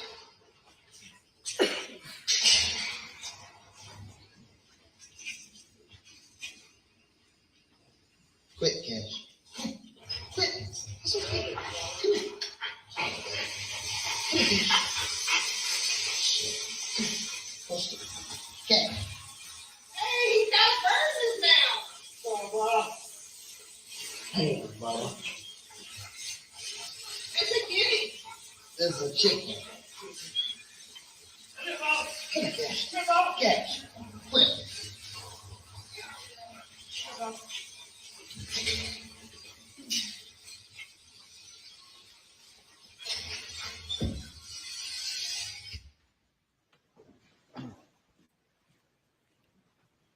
Do you recognize any voices on that video? I recognize 3. Can you tell the jury what voices you recognize? I recognize Paul Murdoch. I recognize Maggie Murdoch, and I recognize Alec Murdoch. And when you say Alec Murdoch, do you see him in the courtroom here today? I do. Can you point him out for the jury, please? Yes, Or sir. describe him. He's wearing a blue blazer and has his glasses on his head. And how sure are you? 100%. Thank you. Please answer any questions the defense may have.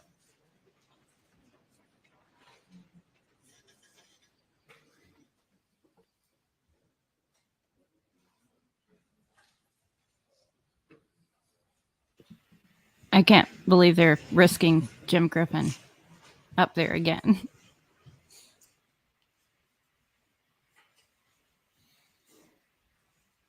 Who's that guy that just went back there? Hey, Mr. Proctor.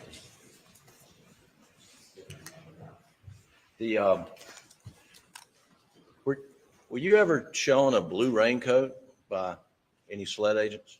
Yes, sir.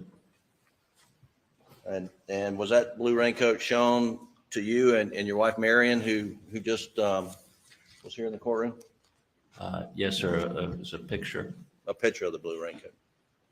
And did you recognize the blue raincoat? No, sir. Had you ever seen it before? No, sir. Did you ever see Paul wear it? The blue raincoat. I'd never recognized it before. Okay, all right. That's all the questions I have, Your Honor. Anything further? Say, Your Honor. Thank you, sir. So he never saw his brother-in-law's raincoat. Is that a Got another normal? witness today? Your Honor, as you're aware, there was a circumstance beyond any party's control.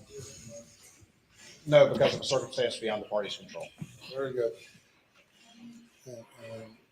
He said, Yeah. Ladies and gentlemen. Shut up, yes or no? There are no more witnesses available today. And this is Valentine's Day. So we will recess at this time and resume at 9:30 tomorrow morning. Have a good evening. he said, yes or no. Do you need a break? Jim Griffin is going to get chewed out today.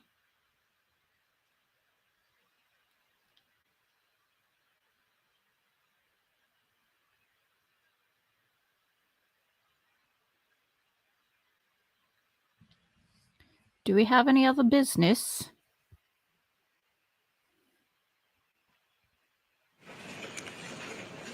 When I ask you a question, just answer at the end. Mr. Waters, the jury is gone. You can further explain if you'd like. You can further explain. The issue with the scheduling? Yes. Yes, sir. There's witnesses that are coming forward. There's a unavoidable, unfortunate personal event that has arisen that unfortunately has affected that witness's availability, Your Honor. And so that's why we had requested, we are late in the day, but have requested a recess for the day. Your Honor, I will say that with the side of the road issue has always been out there. And at this point, we believe there is some admissibility as to that, particularly a statement of the defendant related to that, in which there's actually a few statements, but there's one statement in particular. I don't know if Your Honor wants to proffer that at this particular time, since we have a little time available outside the jury's presence. But I do think that at some point that's a bridge, given developments, that needs to be crossed. I thought I was on mute. We've prepared a memo. We would be prepared to argue that motion, but we're not today. So we expected this to go through, no motion to be argued today. I apologize to court, but we would prefer not to go forward with it today. You said you're preparing or have prepared a memo? I thought that you wanted this trial. Let's speed it up. Why aren't you ready? Person preparing. Jim Griffin's had a hard day and he wants to go home. He is embarrassed. Stop the jury and have them come at another time if need be, 10 o'clock, 10:30, whatever. Done with that. We're hoping we were not anticipating it coming up at all. Can you all don't leave with the jury yet, if you can find out? Are they gone or still here? You have them hold for a moment. He said, just kidding. Just kidding about your Valentine's Day. We don't really celebrate Valentine's Day anymore, do you guys? I mean, I do with my kids. And my husband's bringing my daughter flowers home.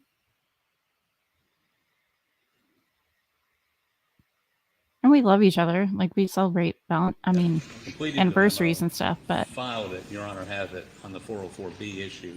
There's a section on the roadside. Has it been sent to me or being sent? It was, Your Honor, it was filed well before trial, and it is a consolidated memo. It addresses all the 404D stuff, the financial evidence that falling. you ruled in. This chair is In uncomfortable. the section of the memo, we do address the roadside shooting. We point out that it's after June 7th. We point out that Sure he's been is. indicted for insurance fraud. as a result of that, attempted insurance fraud. Their theory of motive is it is just another way for him to No, it gain shows sympathy when financial patterns of situations behavior. turn badly for him.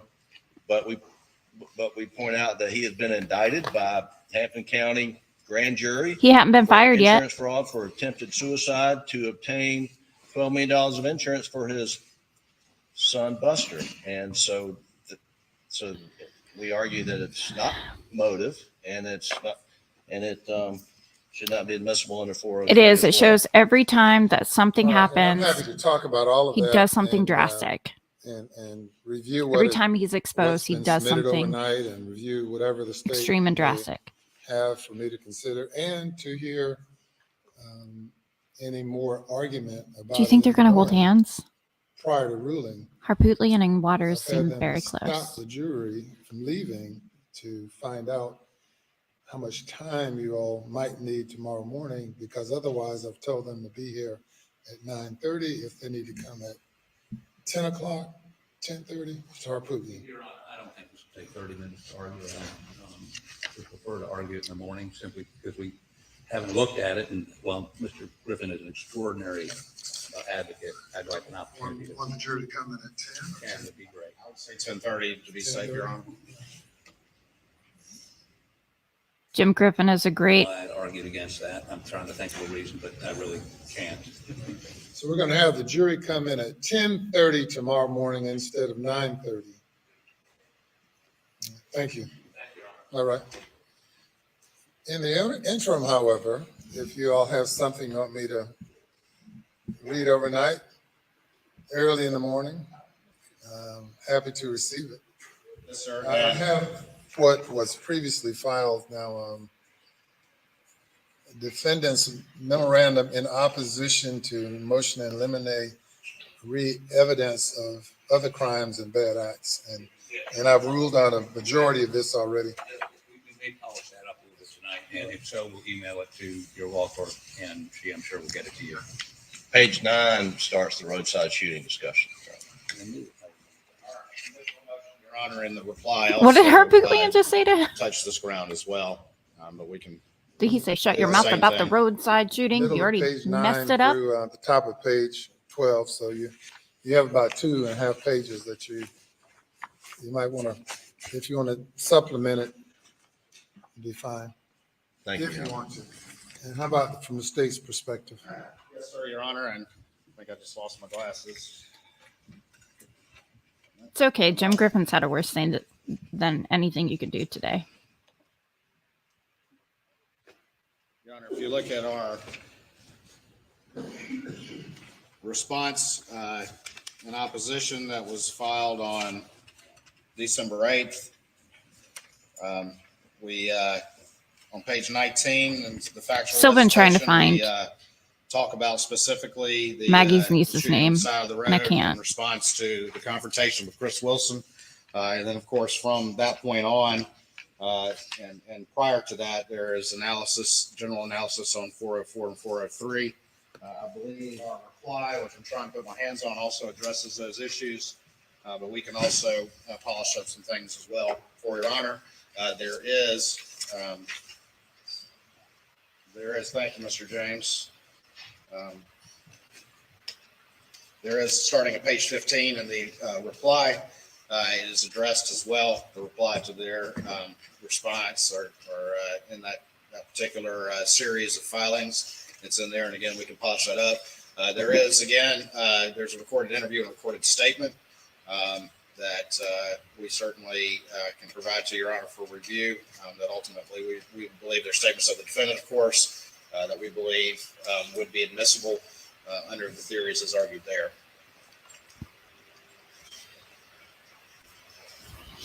Okay. Her sister's name is Marion Proctor. And what is the One state's moment. theory of One moment. admissibility of the roadside shooting? One moment. Your Honor, we argued back in December, and as argued in those particular briefs, what One we moment. see is a chain of circumstances that are connected for an extended period of time that particularly highlight and start in June 7th. We've gone into, obviously, Your Honor, moving into the the financial situation as it went into July and the efforts to shore up that particular money, the loans. Mr. Burney testified to that today. But of course, Mr. Murdoch, there's already been evidence admitted that he was $192,000 short, and that Chris Wilson covered that. The evidence goes on that in that particular interim of time, and again with the state's theory, that he's able to do his best to try to cover things up in that interim period. But then everything comes to a head, has already been testified to in September 4th. Thank you. Chris I don't Wilson, know of which course, one has is also already Libby's testified that child. particular day on September 4th, that Marion. he finally got the defendant to agree to meet with him. So all the girls are Libby, Hannah, 192, which again is right at the heart of the Fair Caroline, speech, which are right at the Mary, heart of June Lisa. 7th, 2021. And had that confrontation with him. The I'm gonna admissions that find were it. made have already been testified to. And then with a short period of time in response to that, that the side of the road shooting happened. You've already heard testimony here from Ms. Proctor that, of course, the initial reaction of everyone is, oh my gosh, the real killers are back. And that's precisely, under the state's theory, the effect that the defendant intended. And there will be, from these recorded statements, ultimately, who dare would offered, question him?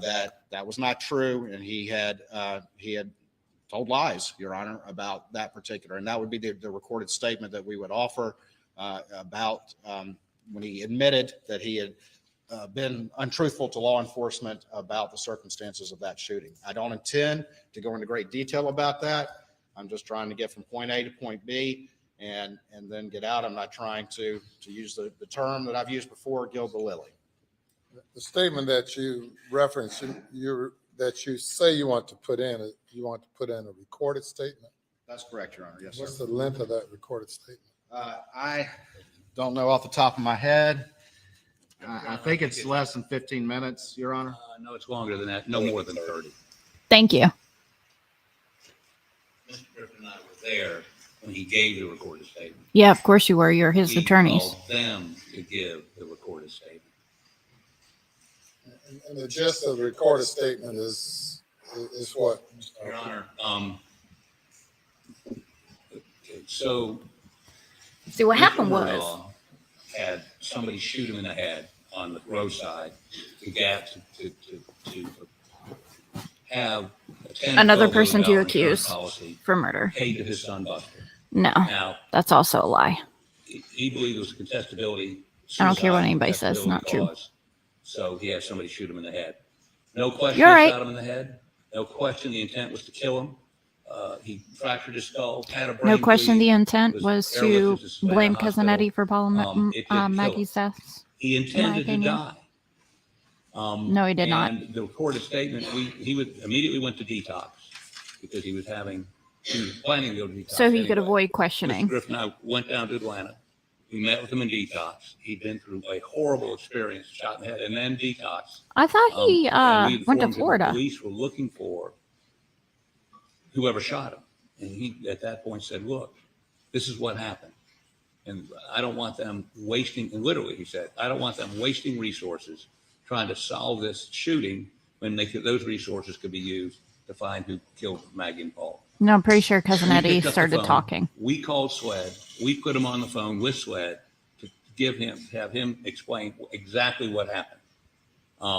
This wasn't a result of a SLED interrogation. This was a voluntary statement. So they quit wasting resources. Yeah, and he voluntarily And he lied told them too. who shot him in the head, and a guy named Eddie Smith, who was his drug dealer. So that's. And you all have brought his name up a couple of times through cross-examination. Is he on the state's witness list? Yes, Your Honor. Mm-hmm. But Your Honor, one aspect of that, and I think this is what highlights the relevance and the connection with this particular case, is that in the wake of the side of the road shooting, Mr. Murdoch's initial claim was that some unknown individual had a flat tire, and some unknown individual Said that in the 911 call. supposedly under the guise of stopping for help, then suddenly shot him in the head. He went so far as to draw a composite artist to draw a composite photograph. Again, I'm not trying to get into too much with the detail, but that, of course, the immediate effect of that is that he's been targeted by some unknown individual. That was a complete lie, and that's the point of that statement. If the issue here is that Mr. Murdaugh lies,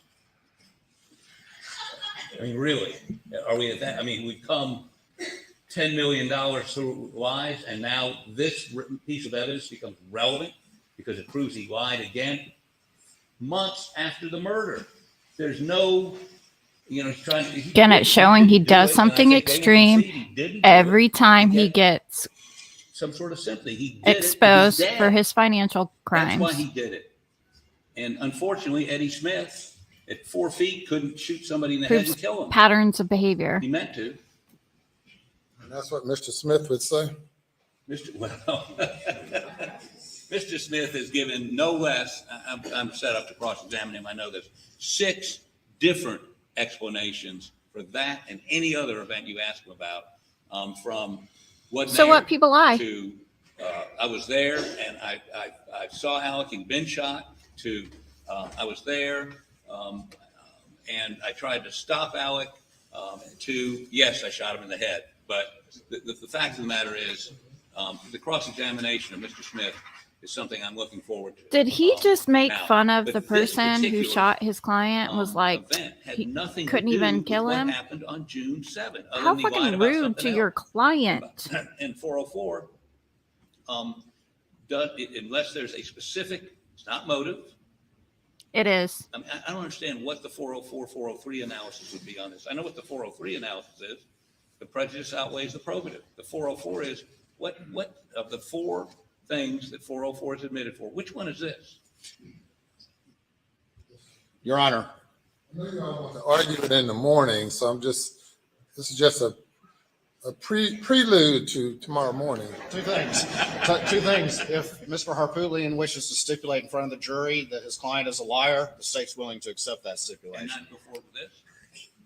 The second thing is, Your Honor, is that what actually happened on the side of the road is not what's important to this particular case. What is important, Your Honor, is that it's in reaction to the confrontation with Chris Wilson about the fares fees that came to the head on June 7th, 2021. And it's about what the defendant said, that he was attacked by an unknown assailant as he was trying to change a tire. Yep. And went so far as to do a composite drawing, and it created the effect, as this investigation had gone on, that, oh my gosh, the real killers are back to finish the job. And that's precisely what he intended. Yep. And he ultimately admitted that was a lie. So the circumstances of what happened on the side of the road are not what the state is focused on. What is important is what the defendant said, how he attempted to use that, and that it was actually a falsehood. And you heard Ms. Proctor testify, it had that exact effect, that, oh my gosh, the real killers are back. But I think the state would see his object on the side of the road was to be dead. That's what the act No. was, to kill himself. Now, what happened? No, after it was to that, have after somebody he was, else taking Savannah, do and it. brain bleed and a fractured skull, and when he came out of If all you're going to that, go with his story. I'm not dead. How is that relevant to June 7th? Your Honor, we can beat this dead horse a little bit more in the morning, but allow us to give you, I don't know, this crazy idea of giving maybe some more law to look at. Oh. All right. Is this the sole purpose of Mr. Smith's testimony, or you have other things to talk with him about? Well, he's on the witness list. I didn't say necessarily that we're calling him. What I'm trying to do again is to limit the presentation to just what's relevant to this particular trial that we have here today. And so I would have. We're talking.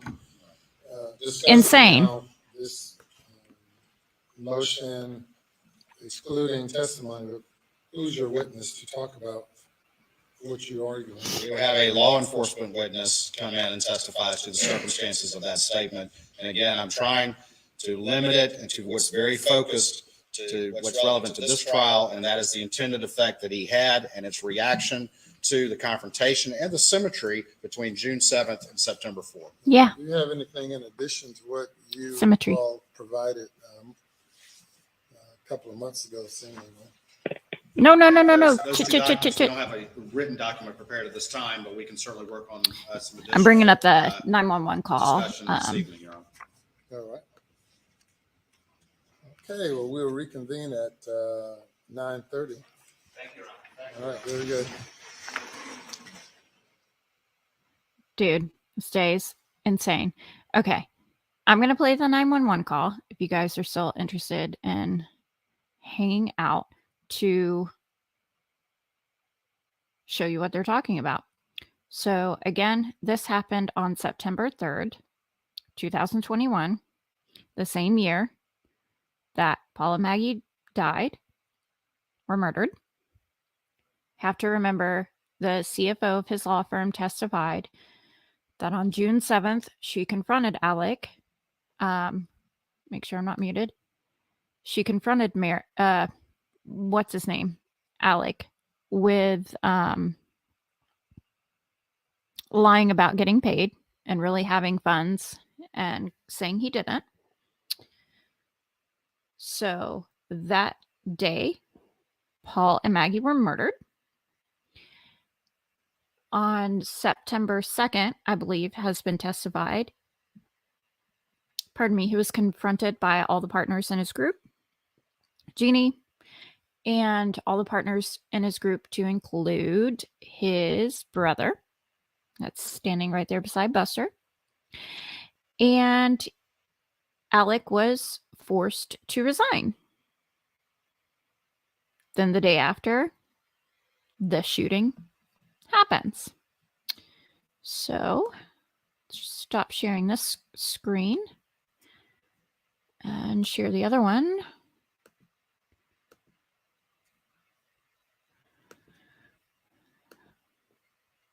And I will go ahead and play this for you all. Again, this is from ABC News. 911 calls from Alec Murdaugh shooting, assisted suicide attempt. In your skin. What Places like the Treblinka, hell is that? where you just can walk around and you can feel the souls. What the hell are you? Did you shut the hell? Where did that come from?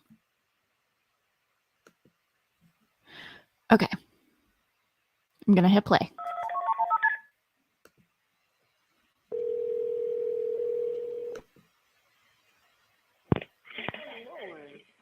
Technically, 911 was emergency. On Salkahatchee Road. Okay, what's the address on Salkahatchee Road? I'm by the church. What church? What church are you talking about? I don't know the name of it with the red roof. So this is 911 call. Shit, what end of Salkahatchee Road? I don't know what you're talking about. At the Hampton County side. Okay, what's going on? I got a flat tire. Mm-hmm. And I stopped, and somebody stopped to help me. And when I turned my back, they tried to shoot me. Oh, okay. Were you shot? Yes, but I mean, I'm okay. She said, You shot oh, where? okay. Where were you shot at? Huh? Did they actually shoot you or they tried to shoot you? They shot me, but okay, wait, you need EMS? well, I mean, yeah, I can't drive. Okay. And I'm bleeding a lot. Where part of your body? Sorry, the audio is weird. Somewhere on my head. Your head? Somewhere on my head. Somebody just stopped for me, ma'am. For 911. Okay, still? Hey. Okay, let me speak to him, see if he can tell me exactly where you are. Where that church? Okay.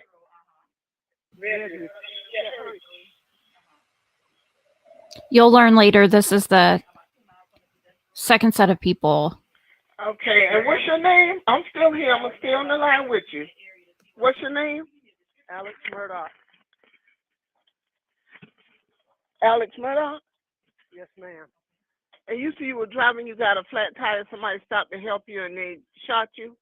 Well, they pulled over, yes, ma'am, like they were going to help me. Which he has tires that don't go flat. Okay, stay on the line with me. We're going to get some. I'm bleeding pretty bad. Okay. Still? St. John's Missionary Church. St. John's Missionary Church? Yes, ma'am. Okay. And can you give me a description of the person that shot you or shot at you? Yes, ma'am. I mean, It was a white fella. I'd say a white male, a fair amount younger than me. Really, really short hair. You have an ambulance coming, ma'am? Yes, sir. Yes, sir. Stay on the line. I got them on the way. You think one of y'all can drive me to the hospital? Yes, sir. You want to get the truck though, because I got a baby and needs to go in the back. Get in this car and drive me? They're gonna drive me to the hospital. Ma'am.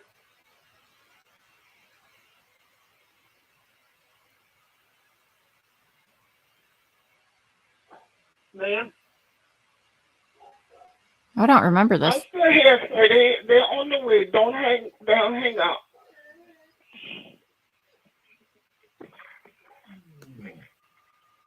Yes, thank you. Self-sealing tires. Again, I believe they were Michelin, which is here in Greenville, South Carolina.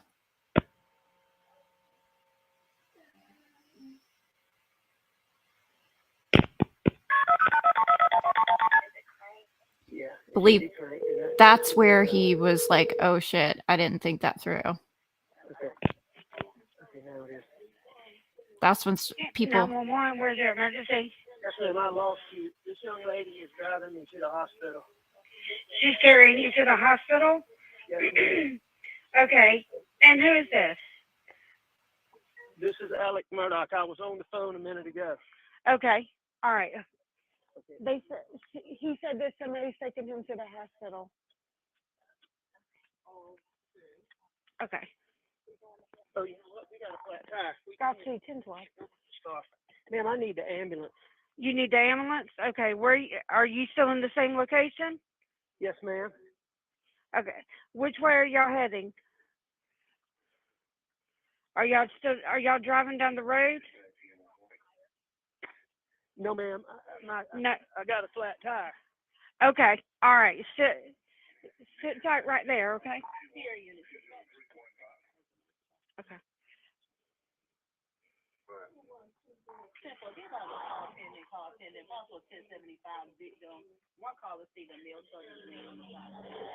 Ma'am? Okay. Yes, sir. We're still here. Hold on. We're dispatching now, giving them information. Where are you at? I don't want to get this all over your car. All right, now they're taking me to the hospital. Okay, so which way are y'all traveling? We're coming down Saltahatchee Road to the Hampton Hospital. Y'all coming down Salcahatchee? Ma'am? Y'all coming down Salcahatchee Road to to the hospital? Yes, ma'am. Okay. They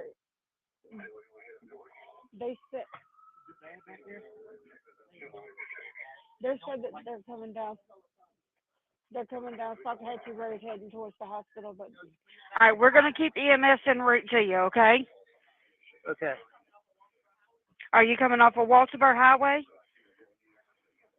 We'll be at Walterbur Highway in 10 minutes or so. They said in about 10 minutes or so they'll be at Walterbur Highway. Mm-hmm.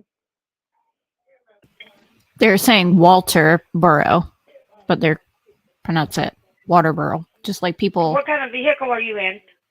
White Nissan Rogue. They pronounce Greenville, Greenville. They're clear here, right? Okay. Victor.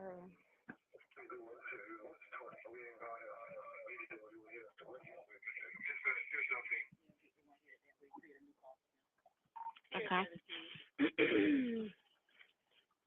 Okay, you still with me?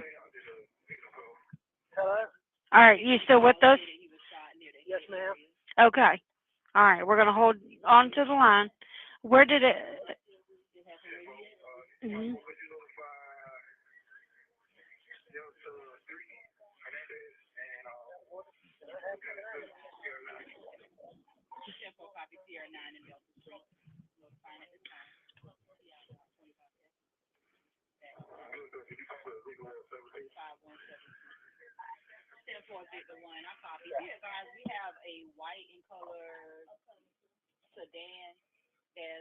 Hello? Hey, we're still here. We're still here. Hold. Yes, sir. Hold on just one moment.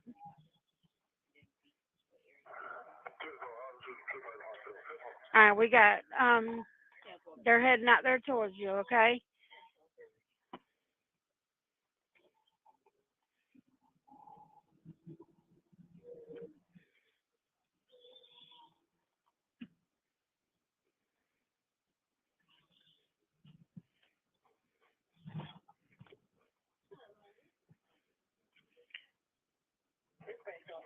Okay.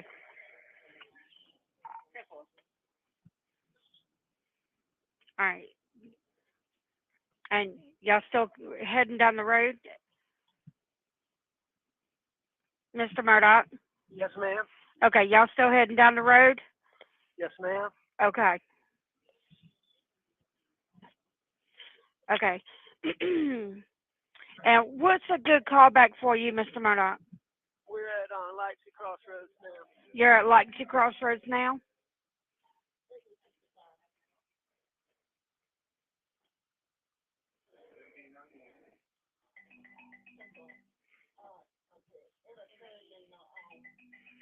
Okay, Mr. Murdoch, hold on tight for me, okay?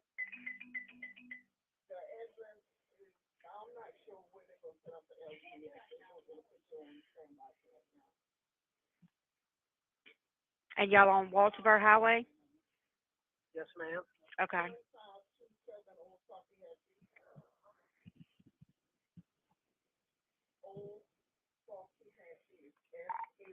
Victor 1 dispatch.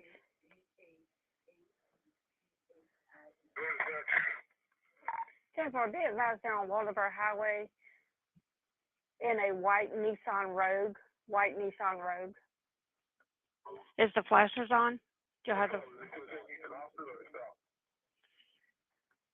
No, Temple, at this time they're still 1017 to the hospital. Ma'am? Y'all still on the...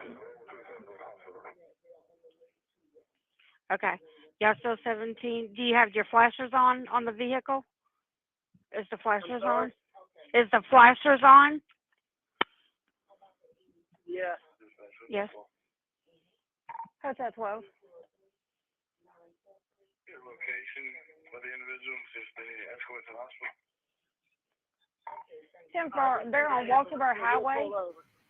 We see the ambulance. So I didn't realize this was so long. Okay. So we're in the white car. It's like 3 more minutes. Walterboro Highway. They're pulling over. They see the EMS.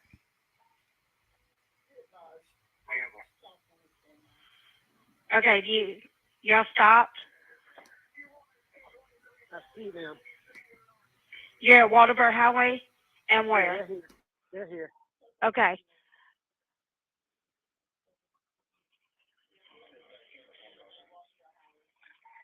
Okay. I'm gonna hang up now. Okay, then you.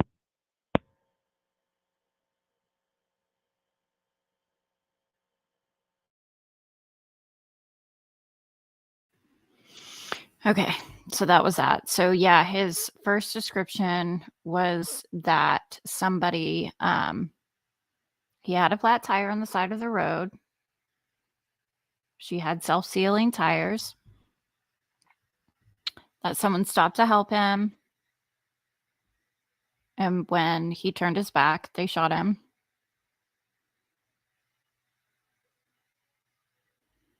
Gave a description. Cousin Eddie is not young. Let me see if I can find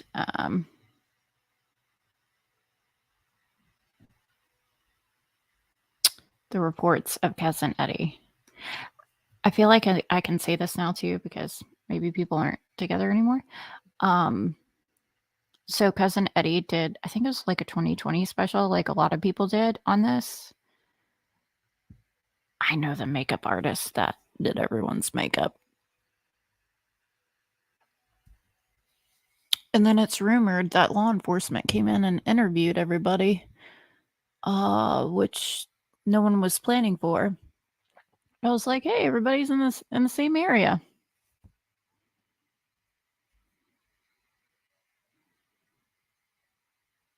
So I was like, tell me more. Maybe they did, maybe they didn't. Okay. I know. I'm really squirmy this afternoon because this chair is not comfortable and it doesn't really have a cushion, but I'm sitting on pillows and they're okay. Cousin Eddie, cousin Eddie, cousin Eddie.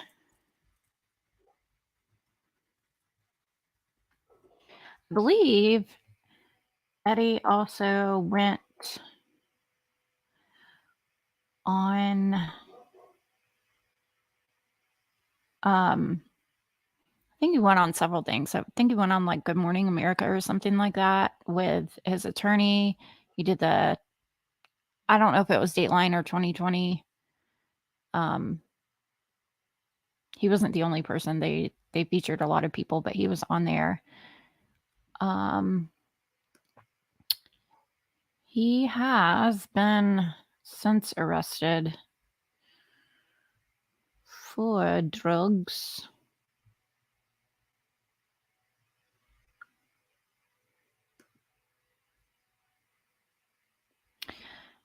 Oh, is that like a National Lampoon reference? Is that why they call him that? Murdoch.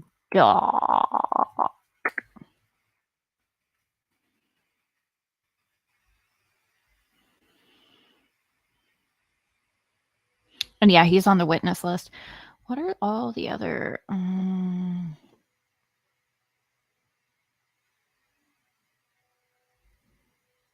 Okay, I'm going to pull this up right here. Don't start playing.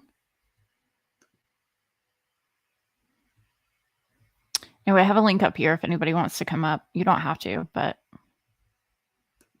just if you want to be like, oh my God, with me. No. Okay, that's an ad. Okay, I'll allow it.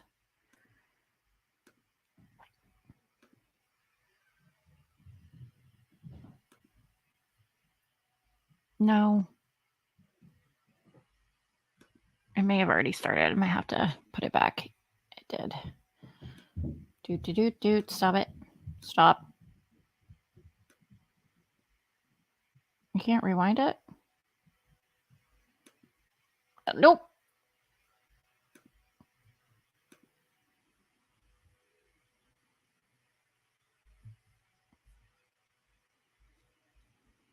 One moment. I apologize.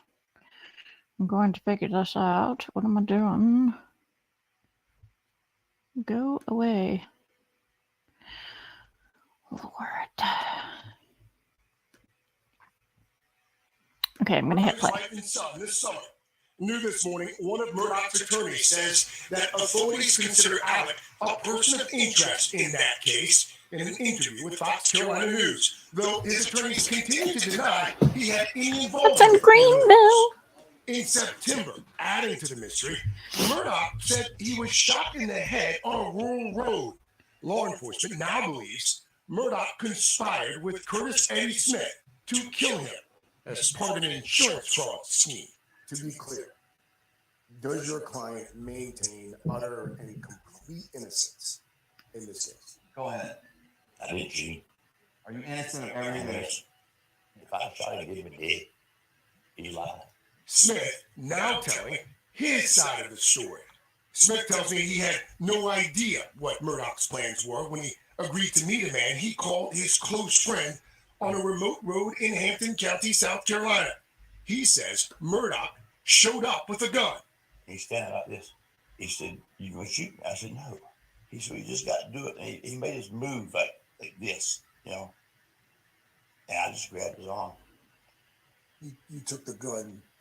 Shoved it behind him, between me and him. It went. The gun went off. Did it hit him? Did the bullet hit him? Oh. So that story where There's no blood on me. There's no blood on him. He didn't get shot in the head. No, we bounced off his car and kind of made a move to get the gun and he did there. Anyway, What percent are you positive that he did get shot? You can put a percentage on it. 1,000. He did get shot. Murdoch's lawyers declined to comment. They've maintained their client suffered a head wound.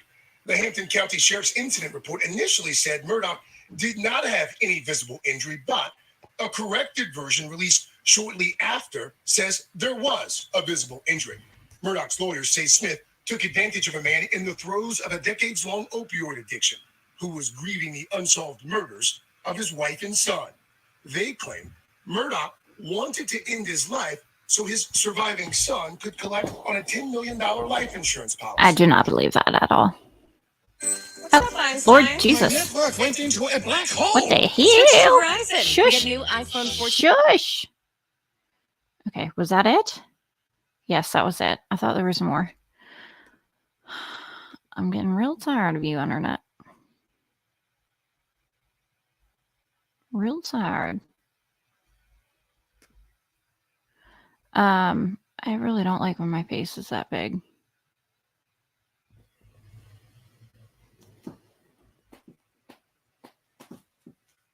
Wow, look at perspective. That's so cool. Not my head, but you know, things. See if I can find more Eddie's, because I don't know. People are saying that Eddie changed his story. Why can't I type?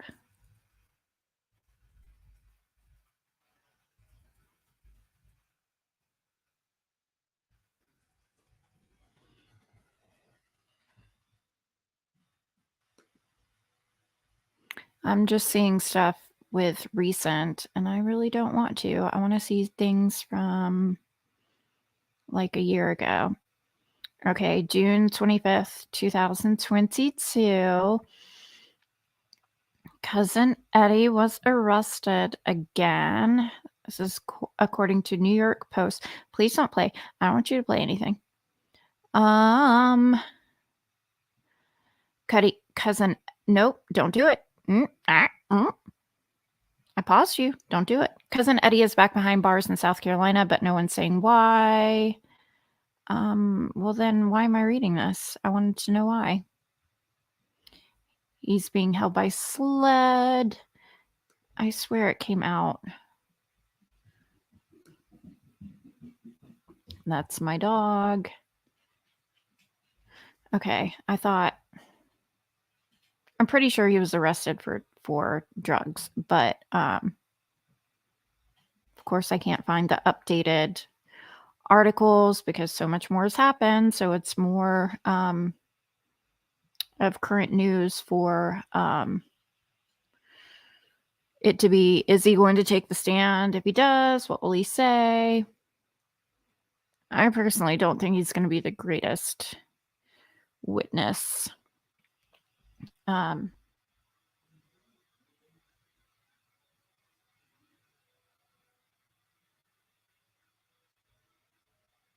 Just because he's so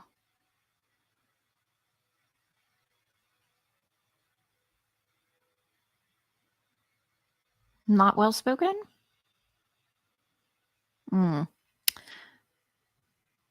There have been people who are not that great, not that well spoken like me, on the stand who have testified already, and I think they're great witnesses. Cousin Eddie doesn't seem like he can keep his story straight 100%. So I feel so incredibly bad for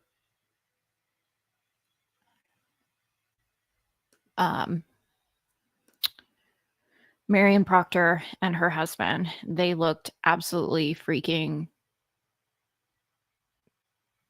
devastated today, having to testify. Again, it seems like none of the family or close friends who have testified thus far really seem like they want to say that they think that he's guilty, not because perhaps that thought is not in their mind. I think they probably think it and question it, especially with all the lies, especially with him telling people repeatedly I was not at the kennels, and then it turns out he was. But I don't think they want to think that way about him. Or perhaps they don't want to publicly, especially not on the witness stand, say that unless they 100% know, and they just don't. And I don't blame them. I feel like they shouldn't have to be re-victimized by saying that. But you can tell when they're testifying that, and they're being asked questions like, what did he tell you happened that night? I took a nap after eating dinner and I went to go visit my mom. And they're just sitting there very emotional. And when the state asks, did he tell you if he was at the kennels? And they say, he told me he was not at the kennels. You can tell they're like, it's kind of obvious. I can't think of a good reason why someone would lie about being at a murder scene of their family and continue to lie about it. I understand being in shock and maybe being like, oh yeah, wait, I was down there, because maybe like you blocked that out of your mind because that's where you found them, and it's kind of traumatic. But continuing to lie in police interviews about it, what would be a beneficial reason for an innocent person to lie about being at the exact area where their wife and son were murdered? I just don't know that I can think of one. I'm not saying there is not one, but I can't think of one. I'm not saying there, yeah. Double negatives, man.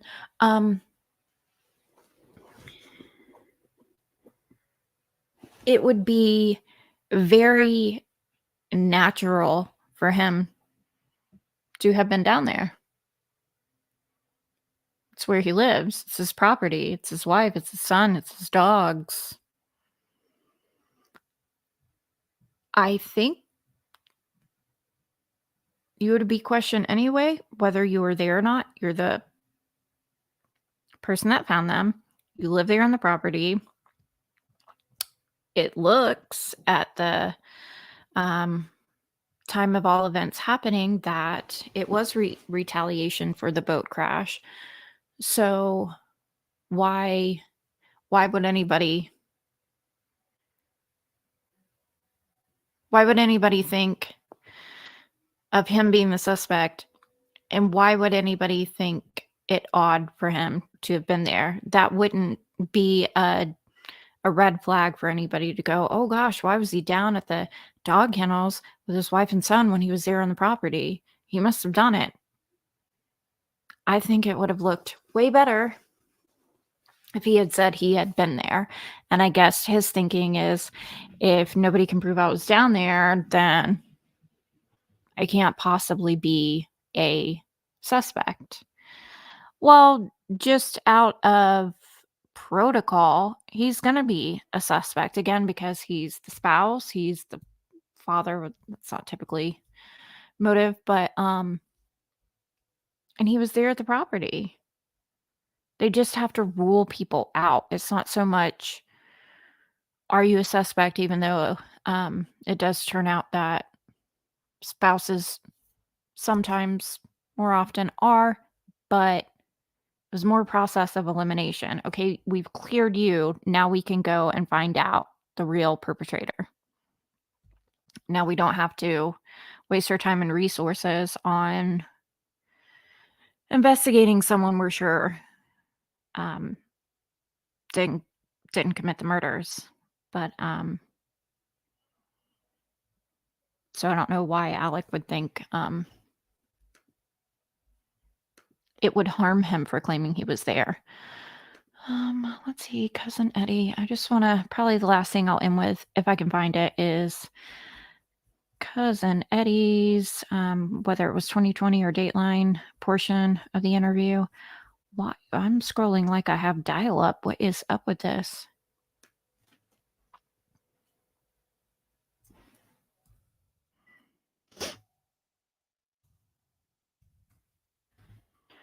I am certain.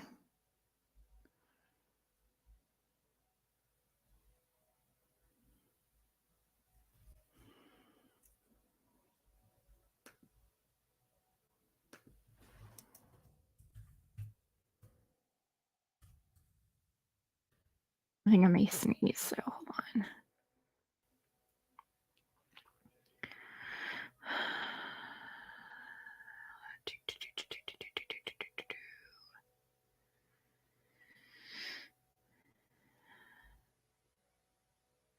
I know, I watched this, so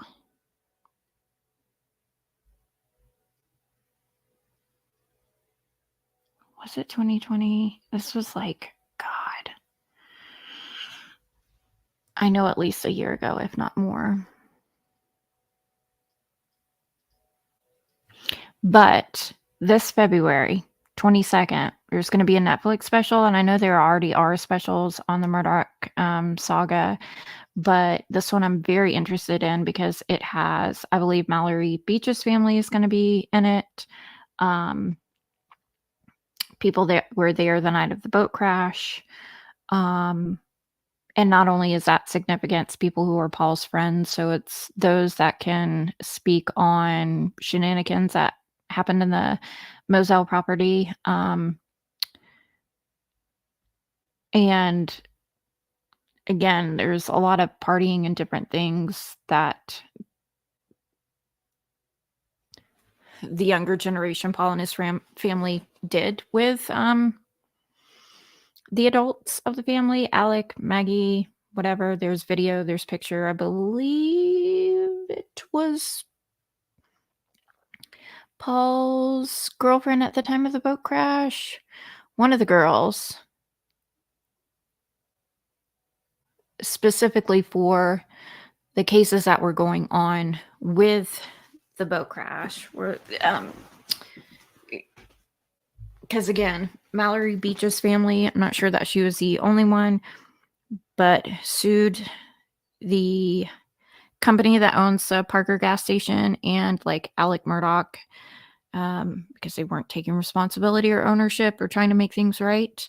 And so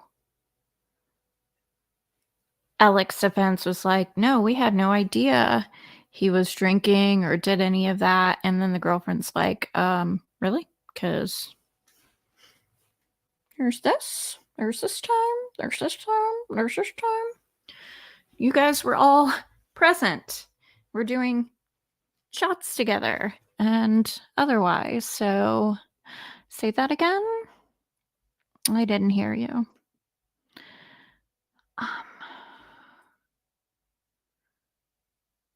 My goodness, why literally can I not find? This makes me mad. It's like it's so much information that the old information gets lost. I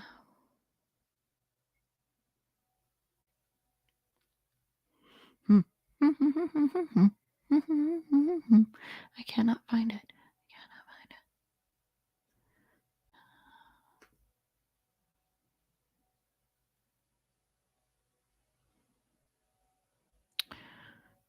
Yeah, it's making me a little bit angry. Okay, well, if I find it later, I will. I have to sneeze. Lost it. Okay.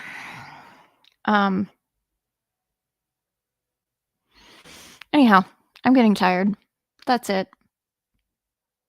Thank you guys for watching. Holy crap, I can't imagine what else is going to happen in this trial. I'm wondering how much alcohol Jim Griffin is drinking, how much he's being reprimanded by Dick Harbootlian. Again, I feel like he thought that he probably would want the ground to just swallow him, open up and swallow him whole in that moment. Even the judge just straight up called him out, didn't even try to help him out by not calling attention to the fact that he looked very uncomfortable. He just was like, hey man, do you need a break? So, yeah, that was intense. I may or may not stream tomorrow. I I do have to eventually do stuff with my life. I guess. We'll see. Who knows? And I will be researching on whether or not I know of Ish, the niece, and all that stuff, so I don't put my foot in my mouth later on. You guys have a good evening. Have a good Valentine's Day. Have a good life, and don't murder your family. Okay? Thank you.